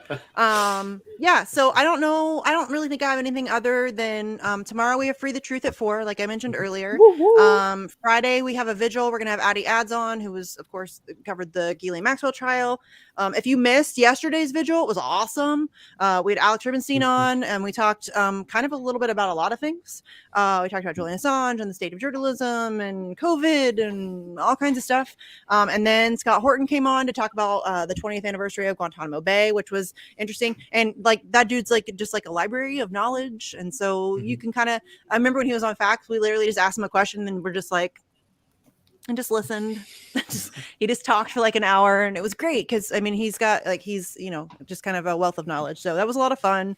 He was really generous this time too. He was on for an hour and a half, which was cool. And by the way, his book's out on audio. So if you haven't read enough already and you're more of like an audio person, which sometimes that's easier for me because when I'm like doing laundry and cooking dinner and all that stuff, it's easier to listen. So yeah, that's on audio now. And he read it himself, which to me, I think is important because an author can read their own words better than somebody who's paid to read their words for them could do it. You know what I mean? I prefer that very much. So I'm getting into more audiobooks myself, actually. I don't have time to read a lot of times. I love to read, but I don't always have time. So I love audiobooks when when it comes down to that. I'm the opposite. I can't stand audiobooks because like I don't retain as much information. What I'm reading. No, I actually like reading more. I don't like audiobooks either. I am too, but I mean, I'm also like logic. Like it's there are times where I just do not have time to sit down. And read a book. I get that too. I'd rather listen to it than not. Sometimes I'm just because I'm such a bookworm to the point where like I have no concept of pacing when it comes to reading. So I'd rather like finish a book in one setting than listen to the audiobooks. I'm like, come on, bro, go faster. I read really fast, so I am able to read a lot more than maybe some other people would be able to do because I really do read fast. But I still don't always have the time. And I don't retain as much information when I listen to books, but it's better than nothing. It's better than not being able to consume whatever it is. So and I may have to listen to a couple different parts twice. Whatever, but it is like it's an option that I like to take advantage of whenever possible. But I do very much like it when the author reads it themselves. So it actually was a fun experience for me was listening to Our Revolution, as the first part was read by Bernie Sanders, then the second part was read by Mark Ruffalo, and whenever Mark Ruffalo was reading it, it sounded like was reading it for the very first time. Yeah. Because some of the facts that he would bring up, it sounded like he was as astonished as the reader should be. That's funny. Yeah, I've never listened to that. But yeah, it was funny though. That's what made it kind of enjoyable. It's like Mark Ruffalo sounded as astonished, like, "Oh my god, can you believe this is actually true?" Okay, so before we wrap up, I am going to one more time put the fundraiser in the chat so that we can get to DC. I just put up a bunch of pictures of like our past actions that we've done so people can see like what we do. Please come. Also, please come. It's going to be a lot of fun. It is very cathartic to stand in front of the FBI and the CIA, or not the CIA, but the Department of Justice, and tell them to fuck off, or like the CNN building there. There's an MSNBC, but get to tell them all to fuck off. It's fun. It's a good time. Good family fun. Good wholesome fun for everyone. Yelling on the roof. Bring the what? kids. Yes. Glory Jones likes to flip off people who CNN employees who are like taking a smoke break on the roof and tell them to fuck off. They chose to make themselves visible. Right. Yeah, I know. I think it's great. So, and it's fun. It was more of a, hey, do you know that the building that you work in is the home of war criminals and pedophiles and narrative management, more so than like you individual on the roof are a bad person. Go fuck yourself. Well, and they're also silent about what's happening to Julian Assange. And and they had stolen pasta and fees footage. And so the words were said to that degree too. That was fun. Yep. Run them their checks, cut. That was fun. Yeah. Pay this man his fucking money. Yeah. Oh, hey, we reached 1,500. We did it. Yes. Yes. I'm so cool that we could do that for my birthday. I was like, can we get it to 1,500 on my birthday? And we did that, you guys. Congratulations. That's amazing. Okay, so that's all I have, I think. I told you Friday. Facts on Friday. 4 p.m. on Friday. We're going to cover Commander X. We're going to cover some other shit that I forget about, but there'll be lots of stuff to talk about. There always is. And then tomorrow, Glory Night show. Told you about the vigil. Told you about the GoFundMe. Okay, I'm pretty sure I remembered everything. Okay. Yes. Okay. So thanks everybody for hanging out for my birthday and Meg's birthday. This was fun. Thanks Jesse for playing for us. Oh, of course. Thanks Sleepy Josh. You guys are the best. Seriously. You guys are so fun. Sleepy Josh. Man. Yeah. Okay. So thanks, I guess. Yeah. All right. See you guys later. Love you. Bye. Happy Have a good birthday, night, all. everybody. Bye, everybody. Good night, everybody.